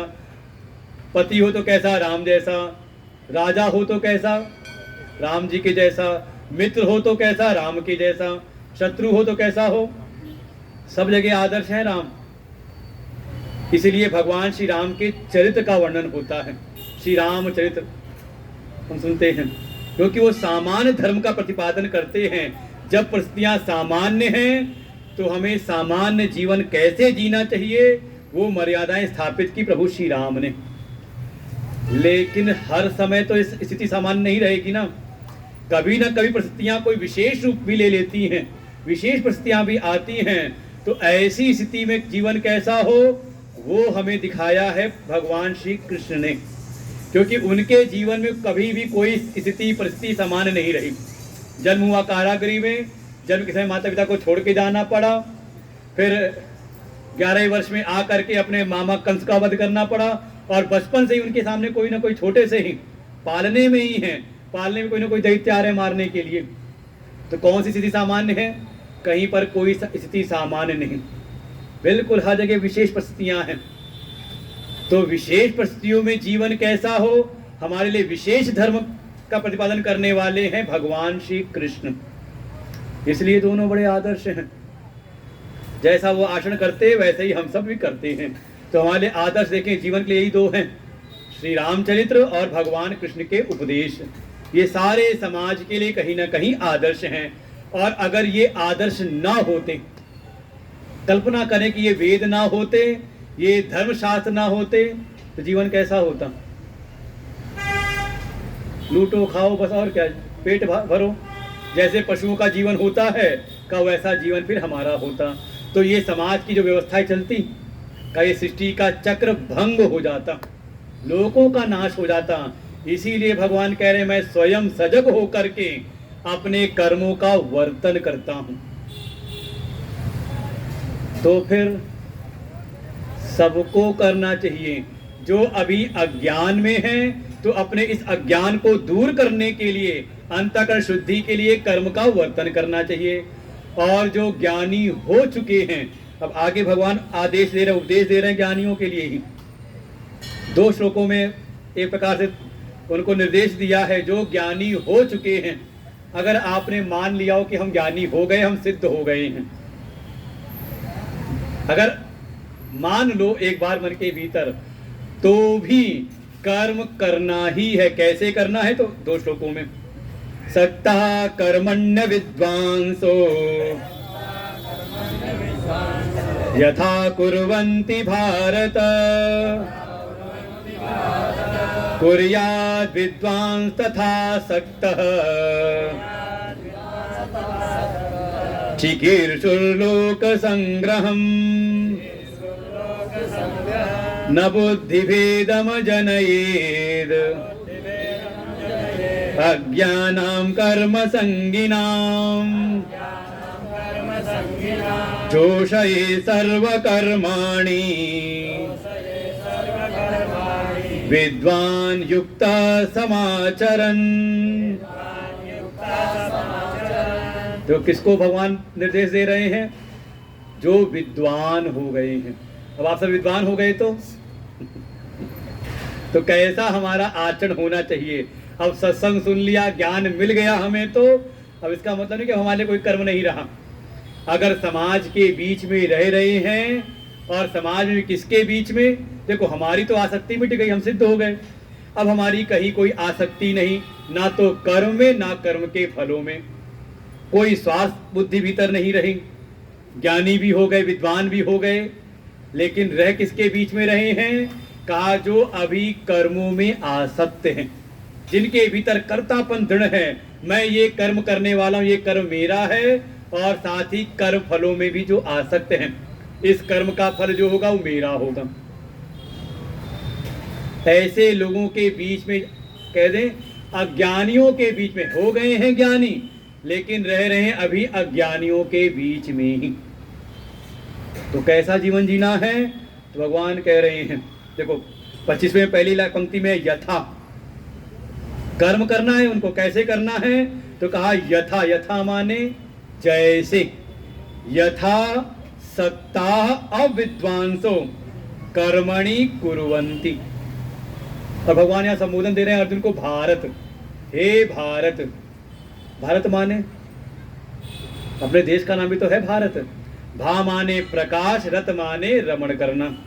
जहाँ के वासी ज्ञान के प्रकाश में रमण करें, अज्ञान में नहीं, उनको कहते हैं भारत। जो ज्ञान में ही रमण करे। जैसे भगवान एक संकेत कर रहे हैं अर्जुन को, हे अर्जुन, अगर तुम्हें ऐसा लगता हो कि तुम ज्ञानी हो गए हो, अब तुम ज्ञान में रमण कर रहे हो, तो हे भारत, ज्ञान में रमण करने वाले, अगर समाज के बीच में रह रहे हो तो जैसे यथा सक्ता अविद्वान, जैसे आसक्त जन, जैसे अविद्वान अज्ञानी जन, कर्मणि कुर्वन्ति, कर्मों को जैसे करते हैं, कैसे बिल्कुल आसक्त हो करके, उनके बीच में रहते हुए का तथा, नीचे लाइन में है बीच में तथा, कुर्याद विद्वान तथा, वैसे ही, तथा माने वैसे ही।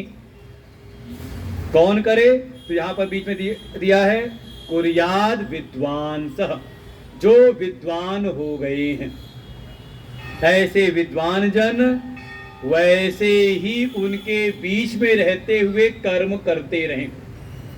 किस लिए? प्रयोजन क्या है? तो प्रयोजन दिया चिकीर्षु लोक संग्रहम, लोक संग्रह की इच्छा से।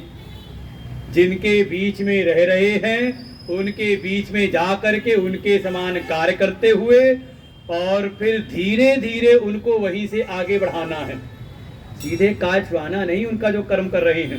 नहीं तो हमारे यहाँ ऐसे बहुत सारे पंथ हो गए सीधे निरंकार की उपासना, अभी सगुण साकार में उनकी निष्ठा हुई नहीं, सगुण साकार को ठीक प्रकार से जाना नहीं, और उनको छुड़वा के सीधे निरंकार का, निर्गुण निराकार का की साधना में लगा दिया।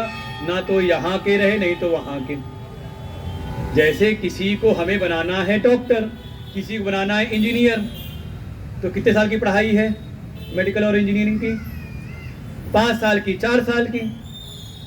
तो सीधे भर्ती कर दे बच्चे को, कहाँ पढ़ रहा है तू, प्राइमरी स्कूल में क्या पढ़ रहा है, डॉक्टर बनना है ना, चल तुझे मेडिकल कॉलेज में ले जाते हैं। सीधे कहा वो 4 साल की पढ़ाई से इंजीनियर बनेगा, 5 साल की पढ़ाई से वो डॉक्टर बनेगा, लेकिन उस 4-5 साल की पढ़ाई के लिए जो योग्यता होनी चाहिए उसके लिए पहले ये 12 वर्ष की पढ़ाई तो करनी पड़ेगी ना, हाई स्कूल इंटरव्यू तो पास करना पड़ेगा ना। कोई उसको छुड़वा के सीधे ले जाए तो चल तुझे मैं किसी डॉक्टर साथ लगा देता हूँ, तो हाँ ठीक है बन जाएगा, लेकिन कौन सा डॉक्टर बनेगा। तो समाज में घूमते हैं कई बार झोला छाप, भाई ऐसा नहीं कि नहीं जाने का, जानेगा कुछ वो भी। तो ऐसे ही पथभ्रष्ट ना करें जो आसक्त जन हैं, जो अभी कर्म और कर्म फलों में ही आसक्त हैं, विषय लोलुप हैं, अविद्वान हैं, अज्ञानी हैं, जिनको अभी परम तत्व का बोध नहीं, उनके बीच में जब विद्वान जाए तो उनके समान ही कर्मों का वर्तन करते करते धीरे धीरे उनको क्रमशः आगे बढ़ाए, सीधे उनकी बुद्धि में भेद उत्पन्न ना करे। जैसे करते हैं ना, बच्चे को सिखाते हैं कैसे, बच्चा बन करके ही। अब बच्चे को सीधे सिखाना शुरू कर दें, अंग्रेजी बोलना, हिंदी खड़ी भाषा बोलना, का नहीं चलेगा। पहले धीरे धीरे उसके स्तर पर आ करके ही, और कई बार माता पिता बच्चे बन करके, अध्यापक भी प्ले स्कूल बच्चा बन करके ही उनके स्तर पर आ करके धीरे धीरे उनको आगे बढ़ाते हैं विद्वान। अच्छा, बचपन में सिखाया होगा प्राइमरी स्कूल में टीचर ने कि सूर्य जो है पूर्व दिशा से उदय होता है, पश्चिम में अस्त होता है, तो सूर्य का सिद्धांत वो टीचर जानता है कि नहीं जानता? हाई स्कूल इंटर पढ़ा हुआ है कि नहीं? अरे कम से कम बीएड तो किया हुआ होगा ना, बीएड बीटीसी तो जानता होगा ना जो वास्तविक सिद्धांत है। लेकिन अभी जो सामने बच्चे हैं उनकी अभी प्रत्यक्ष जो दिखाई दे रहा है उसी पर उनका विश्वास है, इसलिए अभी सीधे उनको सौर मंडल का सिद्धांत नहीं सिखाते, बल्कि अभी जिस स्थिति पर है, जैसी उनकी बौद्धिक स्थिति है वहीं पर उनको धीरे धीरे सिखाते हुए, खेल खेल में जो चीजें दिख रही हैं उनको दिखाते हुए धीरे धीरे क्रमशः उनको आगे बढ़ाते हैं। और वही बच्चा जब पढ़ करके पहुंच जाएगा मिडिल में, हाई स्कूल में, तो शायद वही अध्यापक होगा, फिर उसको सही सिद्धांत सिखाता है। तो सबके जीवन का अनुभव है ना।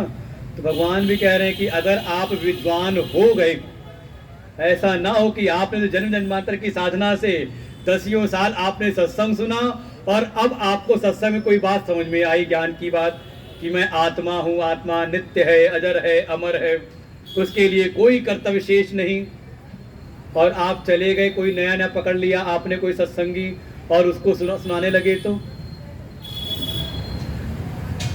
और जिद पकड़ ली कि नहीं इसको भी आत्मज्ञानी अभी बना ही दूंगा। तो क्या है, कहीं ना कहीं उसकी जो साधना चल रही थी उसको भी आप छुड़वा देते हो, वहां तो पहुंचता नहीं। तो बिल्कुल स्थिति वैसी ना हो जाए, धोबी का कुत्ता, न घर का न घाट का। भगवान आगे इसलिए स्पष्ट कह रहे, न बुद्धि भेदम जनयेद अज्ञानाम कर्म संगिनाम। जब आप अज्ञानियों के बीच में जाएं, कौन? जो विद्वान हो गए हैं, जो ज्ञान की प्राप्ति कर चुके हैं, जिन्होंने परम लक्ष्य की प्राप्ति कर ली है, और जब वो चले गए किसी अज्ञानियों के समाज में, जिनकी अभी कर्मों में आसक्ति है, संसार के विषयों में आसक्ति है, और उनके बीच में जा करके सीधे परम तत्व का उपदेश का ऐसे ना करे, उनकी बुद्धि में भेद उत्पन्न ना करें।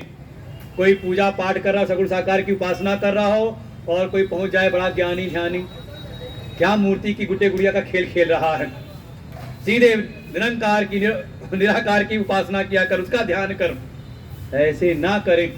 जैसे कोई चलना सीख रहा है तो धीरे धीरे उसको वॉकर देख के चलाएं, ये नहीं सीधे खड़ा कर दिया जाओ खड़े हो जाओ, ऐसा ना फिर कभी दोबारा खड़ा ही ना हो पाए वो। बिल्कुल ऐसे अज्ञानियों के बुद्धि में भेद उत्पन्न ना करें, क्रमशः धीरे धीरे जोशे सर्व कर्माणि विद्वान युक्तः समाचरण। जो विद्वान हैं वो उन अज्ञानियों के बीच में जाकर के स्वयं सम्यक आचरण करते हुए, बिल्कुल जो कर्म जिस प्रकार से करना है, जिस प्रकार से अच्छे प्रकार से करना है, वैसे करते हुए, स्वयं आचरण करते हुए, उन अज्ञानियों को जो अभी कर्मों में ही आसक्त हैं उनको भी जोशयेत, उनको भी लगाए।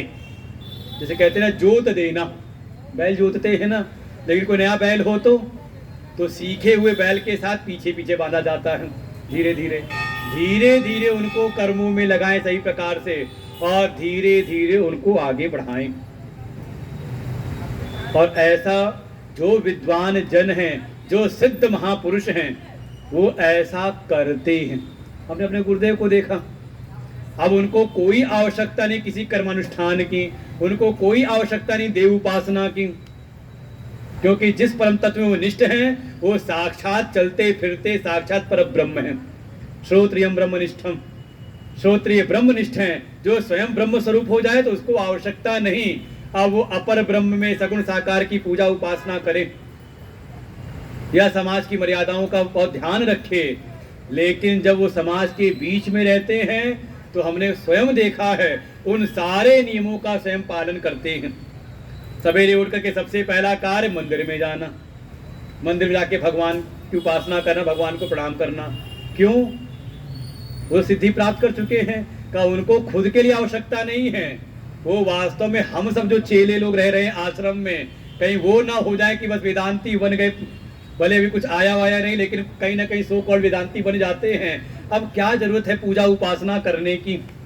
अब क्या जरूरत है कोई धर्म या कर्म अनुष्ठान करने की? हम सबको सही मार्ग में लगाए रखने के लिए का वो भी वैसा आचरण करते हैं। तो अंतर क्या है भाई? इसी समाज में ज्ञानी भी हैं और अज्ञानी भी हैं। तो अंतर क्या है?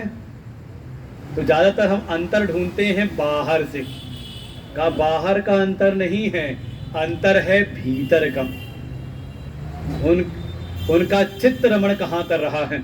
अगले 2 श्लोकों में 2 दृश्य दिखाए हैं, 2 प्रकार के लोगों का वर्णन किया है। एक अज्ञानी का, देखो इसी समाज में अज्ञानी भी है और इसी समाज में ज्ञानी भी है। तो अंतर क्या है? तो दोनों का अंतर दिखाया। प्रकृते क्रियमाणानि गुणै कर्माणि सर्वशः अहंकार विमूढ़ात्मा कर्ताहमिति मन्यते तत्त्ववित्तु महाबाहो गुण कर्म विभागयोः गुणा गुणेषु वर्तन्त इति मत्वा न सज्जते प्रकृते गुण सम्मूढ़ाः सज्जन्ते गुण कर्मसु तान् कृष्णविदो मन्दान् कृष्णविन्न विचालयेत्। इस संसार में जो अज्ञान में पड़ा हुआ है, लक्षण क्या कहा उसका? कहा अहंकार। वो जो प्रकृति के द्वारा निर्मित जो ये देह है, इसी में अहम भाव करने वाला है और इसमें अहम भाव करके इस देह से तादात्म्य करके इस शरीर की जो भी क्रियाएं हैं वो सब हो रही है प्रकृति के द्वारा, प्रकृति के गुणों के द्वारा। भाई ये शरीर किससे बना हुआ है? का प्रकृति के गुणों से। वेदांत में खूब पढ़ा होगा पहले जो थोड़ा संस्कार हो तो। प्रकृति के 3 गुणों से ही 5 महाभूत उत्पन्न हुए, फिर उन 5 महाभूतों प्रकृति के 3 गुण हैं और उन 3 गुणों के अंश से, 5 महाभूत के अंश से हमारी ज्ञान की इंद्रियां, हमारी कर्म की इंद्रियां, हमारे अंतःकरण, हमारे 5 प्राण और उसी के तमोगुण के अंश से हमारा ये स्थूल शरीर। तब गोस्वामी जी ने कहा तामस तनु कछु भजन न हुई। ये रावण ने कहा वक्तव्य था, वो भी वेदांत पढ़ा हुआ था, क्योंकि ये जो शरीर है ये प्रकृति के तमोगुण के अंश से बना हुआ है, इसीलिए इसकी प्रवृत्ति ज्यादा तामसी चीजों में स्वभावता होती है, आलस्य में, निद्रा में, है कि नहीं, तमोगुण के कारण ही। तो ये जो सारे प्रकृति के गुणों से बना हुआ ये जो शरीर है और ऐसे बाहर के जो विषय हैं ये भी प्रकृति के गुणों से ही उत्पन्न हैं। तो यहाँ जो भी क्रियाएं हो रही हैं किसमें हो रही है? कहा प्रकृति के गुणों में। वही बात कही, सर्वशः कर्माणि क्रियमाणानि गुणैः प्रकृतिः। ये जितने भी कर्म है, सर्वशः सभी प्रकार के जितने भी कर्म हैं ये किसके द्वारा हो रहे हैं? प्रकृति के गुणों के द्वारा प्रकृति के गुणों में ही हो रहे हैं। प्रकृति के गुणों से बना ये शरीर कोई क्रिया कर रहा है, और किसमें कर रहा है? कहा प्रकृति के गुणों से बने हुए ही विषयों में। तो ये प्रकृति के जो गुण हैं, ये प्रकृति सारे कर्म करवा रही है अपने गुणों में ही, लेकिन इससे जो अज्ञान के कारण जो अविद्वान है, जिसको अभी ज्ञान की प्राप्ति हुई नहीं, ऐसा अज्ञानी इस प्रकृति के गुणों से बने देह से ही ऐसा तादात्म्य किया रहता है कि इस देह में ही अहम भाव बना लेता है। ये शरीर मैं हूँ, और फिर शरीर की जो भी क्रियाएं हैं ये मान लेता है कि ये सब करने वाला मैं हूँ। अहंकार विमूढ़ आत्मा, इस अज्ञान के कारण जिसका चित्त मोहित है, वो ये मान लेता है कि सब मैं कर रहा हूँ। कर्ता अहम इति मन्यते, वो ऐसा मानता है कि मैं कर रहा हूँ। और ये तो आप सामान्य जीवन में भी देखें, कोई ऐसा होता है कि हर काम में बस मैं कर रहा हूँ, मैंने किया, मैं करने वाला हूँ।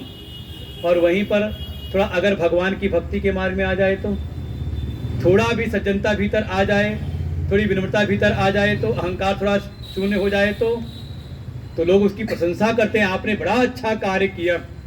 तो बदले में कहता है हम कौन है करने वाले, सब परमात्मा की शक्ति है, वो करा रही है, माता पिता की कृपा से, उनके आशीर्वाद से हुआ है कि नहीं?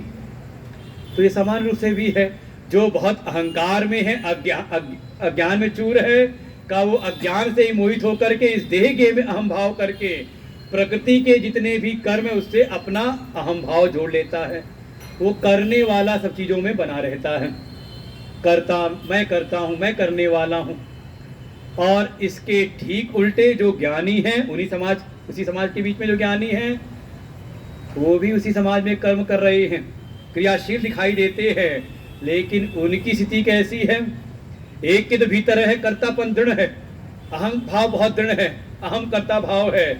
और जो ज्ञानी है तो वर्णन किया तत्ववित्तु महाबाहो, हे महाबाहो, अर्जुन का संबोधन है महाबाहो, अर्थात जो बड़े बड़े कार्य करने वाला हो, जिसकी बाहें भुजाएं विशाल हों। ऐसे हे अर्जुन, इसी समाज में जो तत्व वेदता है, तत्व को जानने वाले, किसके तत्व को? गुण कर्म विभागयो, गुण के तत्वों को भी और कर्म के तत्व को भी, कि ये सब के सब सारी जो क्रियाएं हो रही हैं ये प्रकृति के गुणों में ही हो रही हैं, और ये सारे जो विषय में जो क्रियाएं हो रही हैं सब विषय भी गुण से ही उत्पन्न हैं। तो उनकी स्थिति बिल्कुल सब कुछ करते हुए भी वो भीतर से तटस्थ रहते हैं।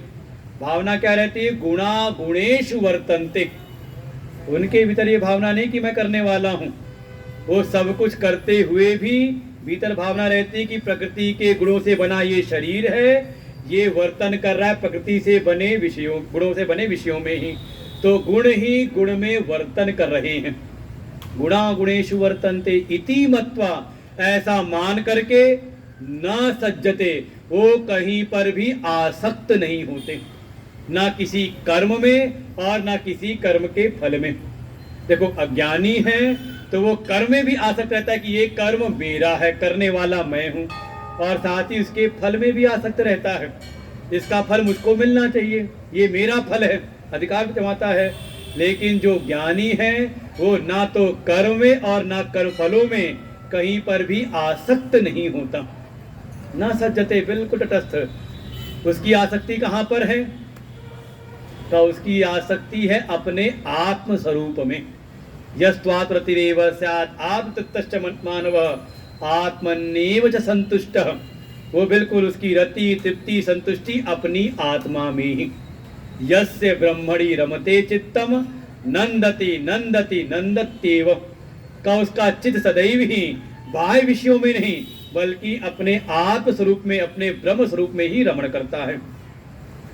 तो ऐसे जो ज्ञानी हैं पुनः फिर उनको संकेत करते हैं, भगवान आदेश देते हैं, ऐसे जो भी विद्वान हैं क्या करें?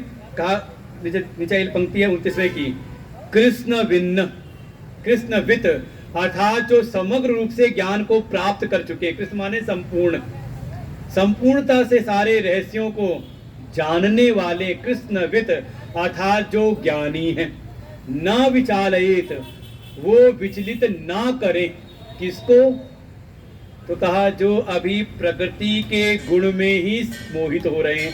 प्रकृते गुण सम्मूढ़ाः सज्जन्ते गुण कर्मसु, जो अभी प्रकृति के गुणों में ही सम्मोहित हो रहे हैं और इनके गुण और इनके कर्मों में जिनकी आसक्ति है कि ये संसार में जो भी मैं कर रहा हूँ मेरा ये कर्म है और इसका ये फल है, जो कर्म और कलफलों में ही आसक्त हैं, ऐसे जो इन रहस्यों को नहीं जानने वाले हैं, तान उन अकृष्णविद, जो जिनको अभी समग्र ज्ञान नहीं हुआ है, अकृष्ण इसलिए है उसमें अकृष्णविद, ऐसे अज्ञानियों को। और एक और संबोधन उनको एक संज्ञा दी, मंदान, ऐसे मंद लोगों को, ऐसी मंद बुद्धि वालों को जो अभी प्रकृति के गुणों में सम्मोहित हैं, उनके गुण और कर्म के रहस्यों को नहीं जानते, अभी कर्म और कर्म के फलों में ही आसक्त हैं, ऐसे जो अविद्वान हैं, ऐसे जो अज्ञानी हैं, उनकी बुद्धि को जो ज्ञानी हो गए हैं वो विचलित ना करें, ना विचालयेत, वो जहां लगे हुए हैं वहीं पर लगाए रख करके उनको धीरे धीरे क्रमशः आगे बढ़ाएं। धीरे धीरे जो कर्म के मार्ग में लगे पहले सकाम भाव से ले आएं, कराते कराते फिर उनको निष्कामता की ओर ले आएं, और जब अंतःकरण की शुद्धि हो जाए तब उनको उनके आत्म स्वरूप का बोध कराते हुए उनको परम श्रेय की प्राप्ति करा दें। तो साधन क्या है, क्या कराएं उनको? अब भगवान पूरा उपसंहार करते हैं। एक प्रकार से कर्मयोग का जो सिद्धांत है यहाँ पर अध्याय का एक प्रकार से उपसंहार होता है 30वें श्लोक पर। मयि सर्वाणि कर्माणि सन्न्यस्याध्यात्म चेतसा निराशीर्निर्ममो भूत्वा युद्धस्व विगतज्वरः मयि सर्वाणि कर्माणि सन्न्यस्याध्यात्म चेतसा निराशीर्निर्ममो भूत्वा युद्धस्व विगतज्वरः। समझे आप, पुराना जितना भी आपने कर्मयोग के सिद्धांत पढ़े थे पुराना फिर लेके जाएं अपने पीछे। जो 7वें अध्याय में बताया था कर्मेंद्रिय कर्मयोगम असक्तः स विशिष्यते, फिर 8वें में नियतम कुरु कर्मत्वम, फिर 9वें में कहा था तदर्थम। तदर्थम तद माने परमात्मा के लिए, उसके लिए, यज्ञ की भावना के लिए, सीधे नहीं कहा, परोक्ष रूप में कहा था वहां तदर्थम कर्म कौन्तेय मुक्त संग समाचरम। और अभी पीछे 19वें श्लोक में कहा था तस्मात् असक्ततः सततम, अभी जो पीछे पढ़ा अभी हमने, तस्मात् असक्तः सततम कार्यम कर्म समाचरम कहा था। उन सब को समझ लो भगवान ने समेट लिया इस 30वें श्लोक में। बस थोड़ा अभी परोक्ष रूप में कह रहे थे कि उसके लिए करो, जो भी श्रेष्ठ हैं, जो भी आदर्श हैं, जो भी आदरणीय हैं, श्रद्धेय हैं, पूजनीय हैं, अर्थात यज्ञ के लिए कर्म करो। अब भगवान सीधे कह रहे हैं। देखो ये हम लोग को भी समझ में आता है, कई बार जीवन में लोग ऐसे ही करना पड़ता है। कोई नया हो तो कैसे करो तो हम बताते हैं हाँ, कहीं कोई दुखी है परेशान है तो कहते हैं हाँ ठीक, कहीं अच्छा स्थान हो, कहीं आश्रम हो, कहीं वेद विद्यालय हो, कहीं गौशाला हो, वहाँ पर आप जाकर के अपनी सेवा प्रदान करो, जाके किसी संतों की शरण में जाओ। सीधे नहीं कहते हमारी शरण में आओ, कहीं ऐसा ना उसको लगे कि अपना काम बनाना चाह रहे हैं। क्योंकि प्रारंभिक साधक है तो कहीं ना कहीं स्वार्थ भावना है, तो वही भावना वो आरोपित न कर दे आचार्य के ऊपर। तो आचार्य बड़े सजग रहते हैं, जब वो है पूछता है सामान्य रूप से, कहते हाँ कहीं पर कर लेना, ऐसे ऐसे कर लेना, कहीं शेष जगह हो वहाँ जाके ऐसा कार्य कर लेना। लेकिन धीरे करते करते जब थोड़ा अपनत्व हो गया तो सीधे उसको कहते हैं आश्रम में सेवा क्यों नहीं करते, आके कुछ दिन गाय की सेवा करो, कुछ आके विद्यालय में सेवा करो, कुछ दिन आश्रम में संतों की सेवा करो। सीधे कहते हैं ना कि हाँ अब सीधे यहीं पर आकर के करो। तो ऐसे ही भगवान भी पहले का तद अर्थम परोक्ष रूप में कह रहे थे, श्रद्धेय के लिए, जो भी आदरणीय हैं, पूजनीय, उनके लिए भगवान अब सीधे आदेश देते हैं, मई मुझ में, सीधे।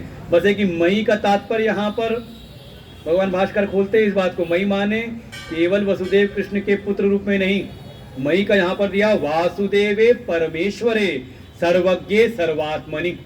भगवान जब कह रहे हैं मेरे लिए मुझ में अर्पित करो, तो मुझ में मतलब जो सर्व आत्मा है रूप हैं, जो परमेश्वर हैं, परमात्मा हैं, उनको, उनके लिए जो हम कहते हैं व्यष्टि संकल्पों को समष्टि संकल्पों में विलय करें, सारे जगत में ही ईश्वर की भावना करते हुए।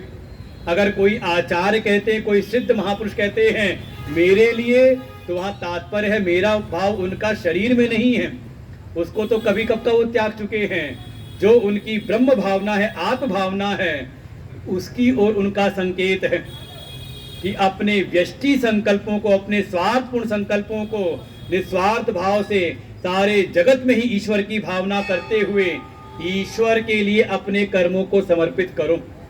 और वो तब होगा जब आप मनुष्य से भगवान के भक्त बन जाओ।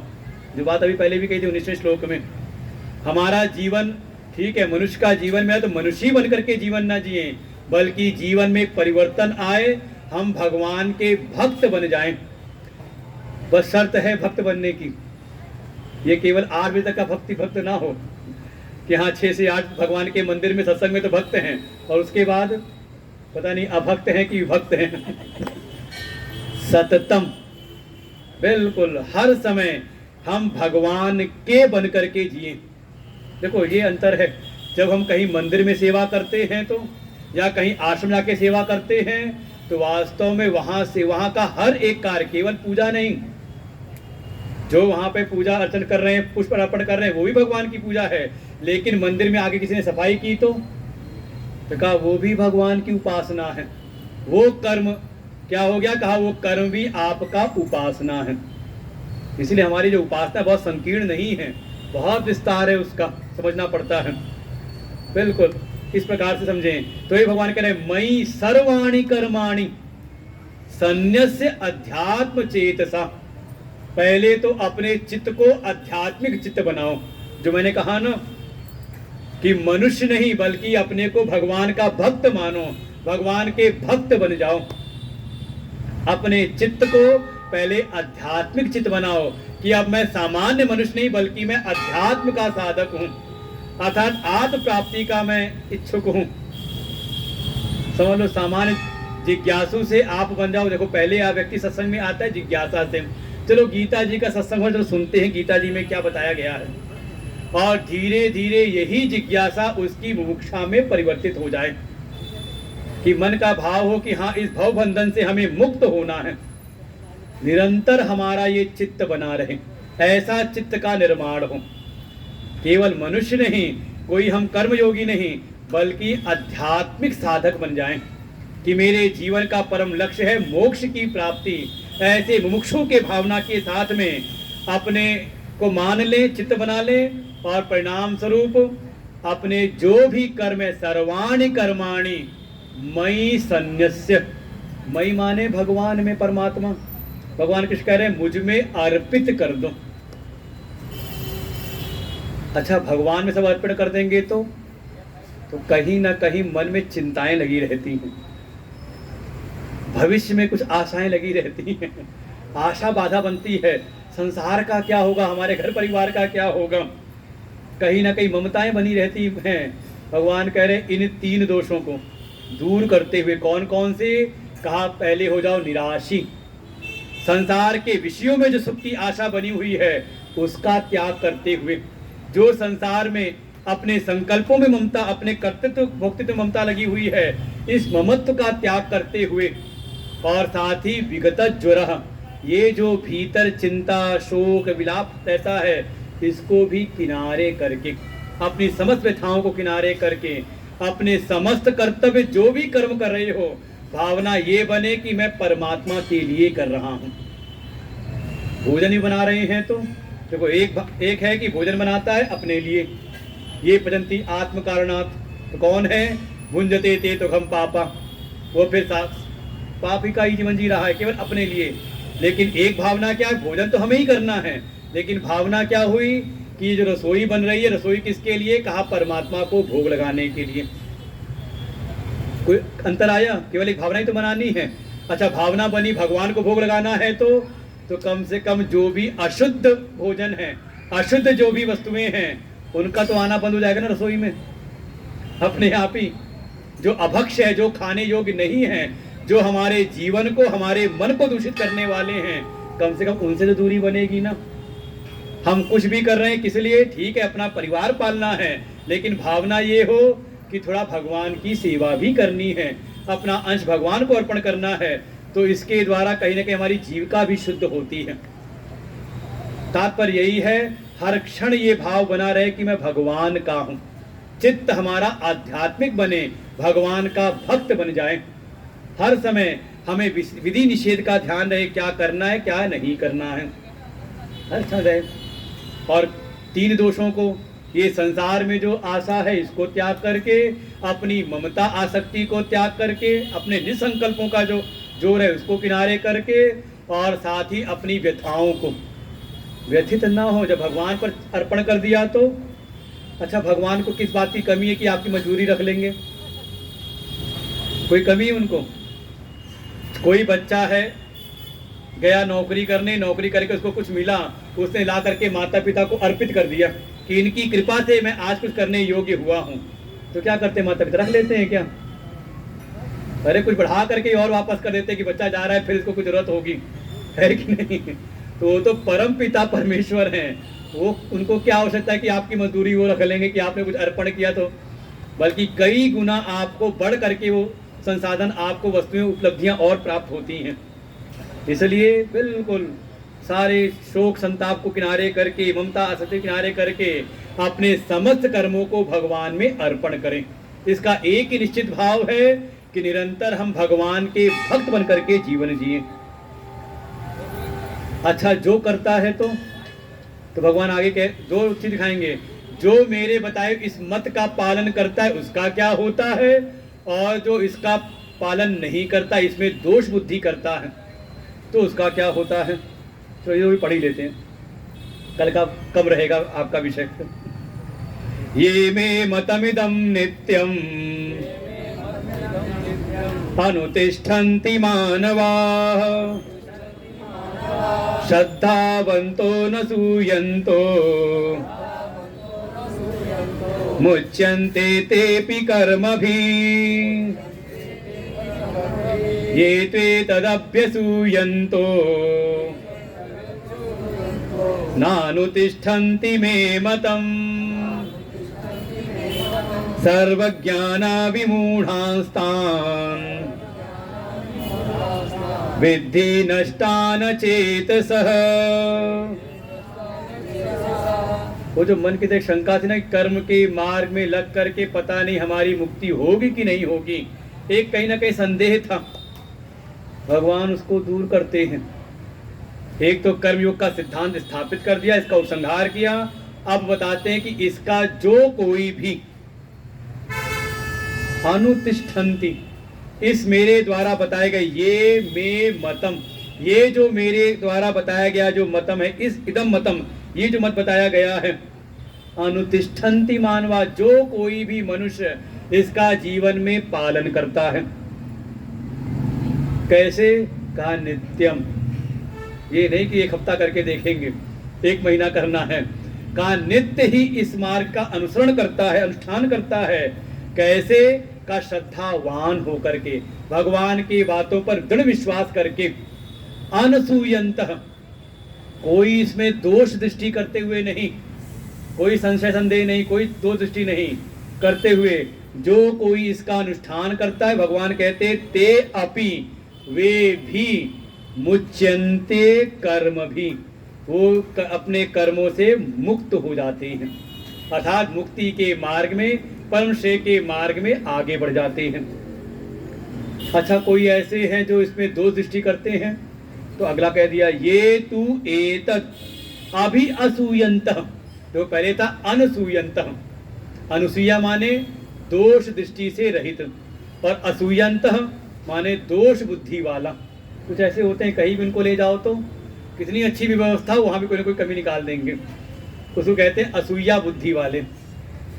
और जो इस संसार में कोई ऐसे हैं जो मेरे बताए हुए इस मार्ग में अभी सूजनता था हर प्रकार से इसमें दोष दृष्टि करते हुए ना अनुतिष्ठन्ति, मेरे इस मत का अनुष्ठान नहीं करते, तो परिणाम जो उनके भीतर कोई ज्ञान है दुनियादारी का लगता है, अच्छा क्यों अनुष्ठान नहीं करते, अपने को कुछ ज्यादा ही ज्ञानी ध्यानी मान लेते हैं। भाई किसी चीज में दोष कौन निकाल सकता है? जिसको अपने ज्ञान का मान अभिमान ज्यादा हो, वही तो दूसरे के बताए ज्ञान में दोष निकालेगा। तो जो भी उनके भीतर इस दुनिया का जो लौकिक जगत का जो भी ज्ञान है, उनका वो सारा ज्ञान भी एक समय नष्ट हो जाता है। ऐसे मूढ़ आत्माओं का सर्व ज्ञान मूढ़ा, वो सभी ज्ञान में मोहित होकर के बस समझ लो नष्टान अचेतसः, ऐसे अचेतसः जो है अविवेकी जो हैं उनका नाश ही हो जाता है, ऐसा ही जानो। तो मन के भीतर तुरंत एक बात आती कि भगवान का बताया ऐसा मत है जो परम कल्याण करने वाला है, फिर सभी इस मत का अनुसरण क्यों नहीं करते?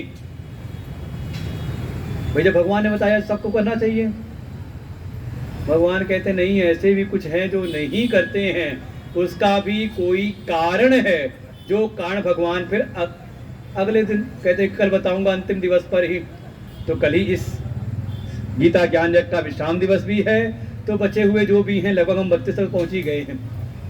आज काफी लंबी लड़ाई थी हमारी, हाँ लगभग 13वें से हम पहुंच गए कहाँ तक, 32 पे पहुंच गए हैं। तो कल पूरी इस प्रसंग का उपसंहार करते हुए, देखो भगवान ने उपसंहार कर दिया है, अब कर्मयोग का कोई सिद्धांत नहीं, हाँ इसमें क्या बाधा आती है, किस कारण से जानने के बाद भी ऋषि इसका अनुसरण क्यों नहीं कर पाता।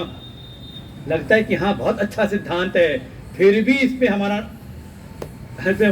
गति नहीं होती, या और कौन कौन सी बाधाएं आती चाहते हुए भी ये मनुष्य क्यों नहीं कर पाता। तो इसमें क्या बाधाएं हैं, वो बाधाएं कहाँ रहती हैं और कैसे उनका निवारण करें, भगवान उसका भी उपदेश करते हैं। तो हम लोग कल अंतिम दिवस पर सुनेंगे, आज यहीं पर विश्राम लेते हैं।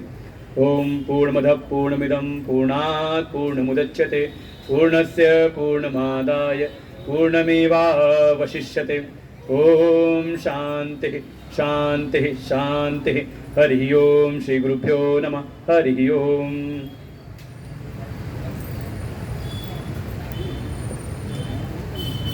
आगे दो ना सुनो, तो तैयार नहीं रहते पहले से।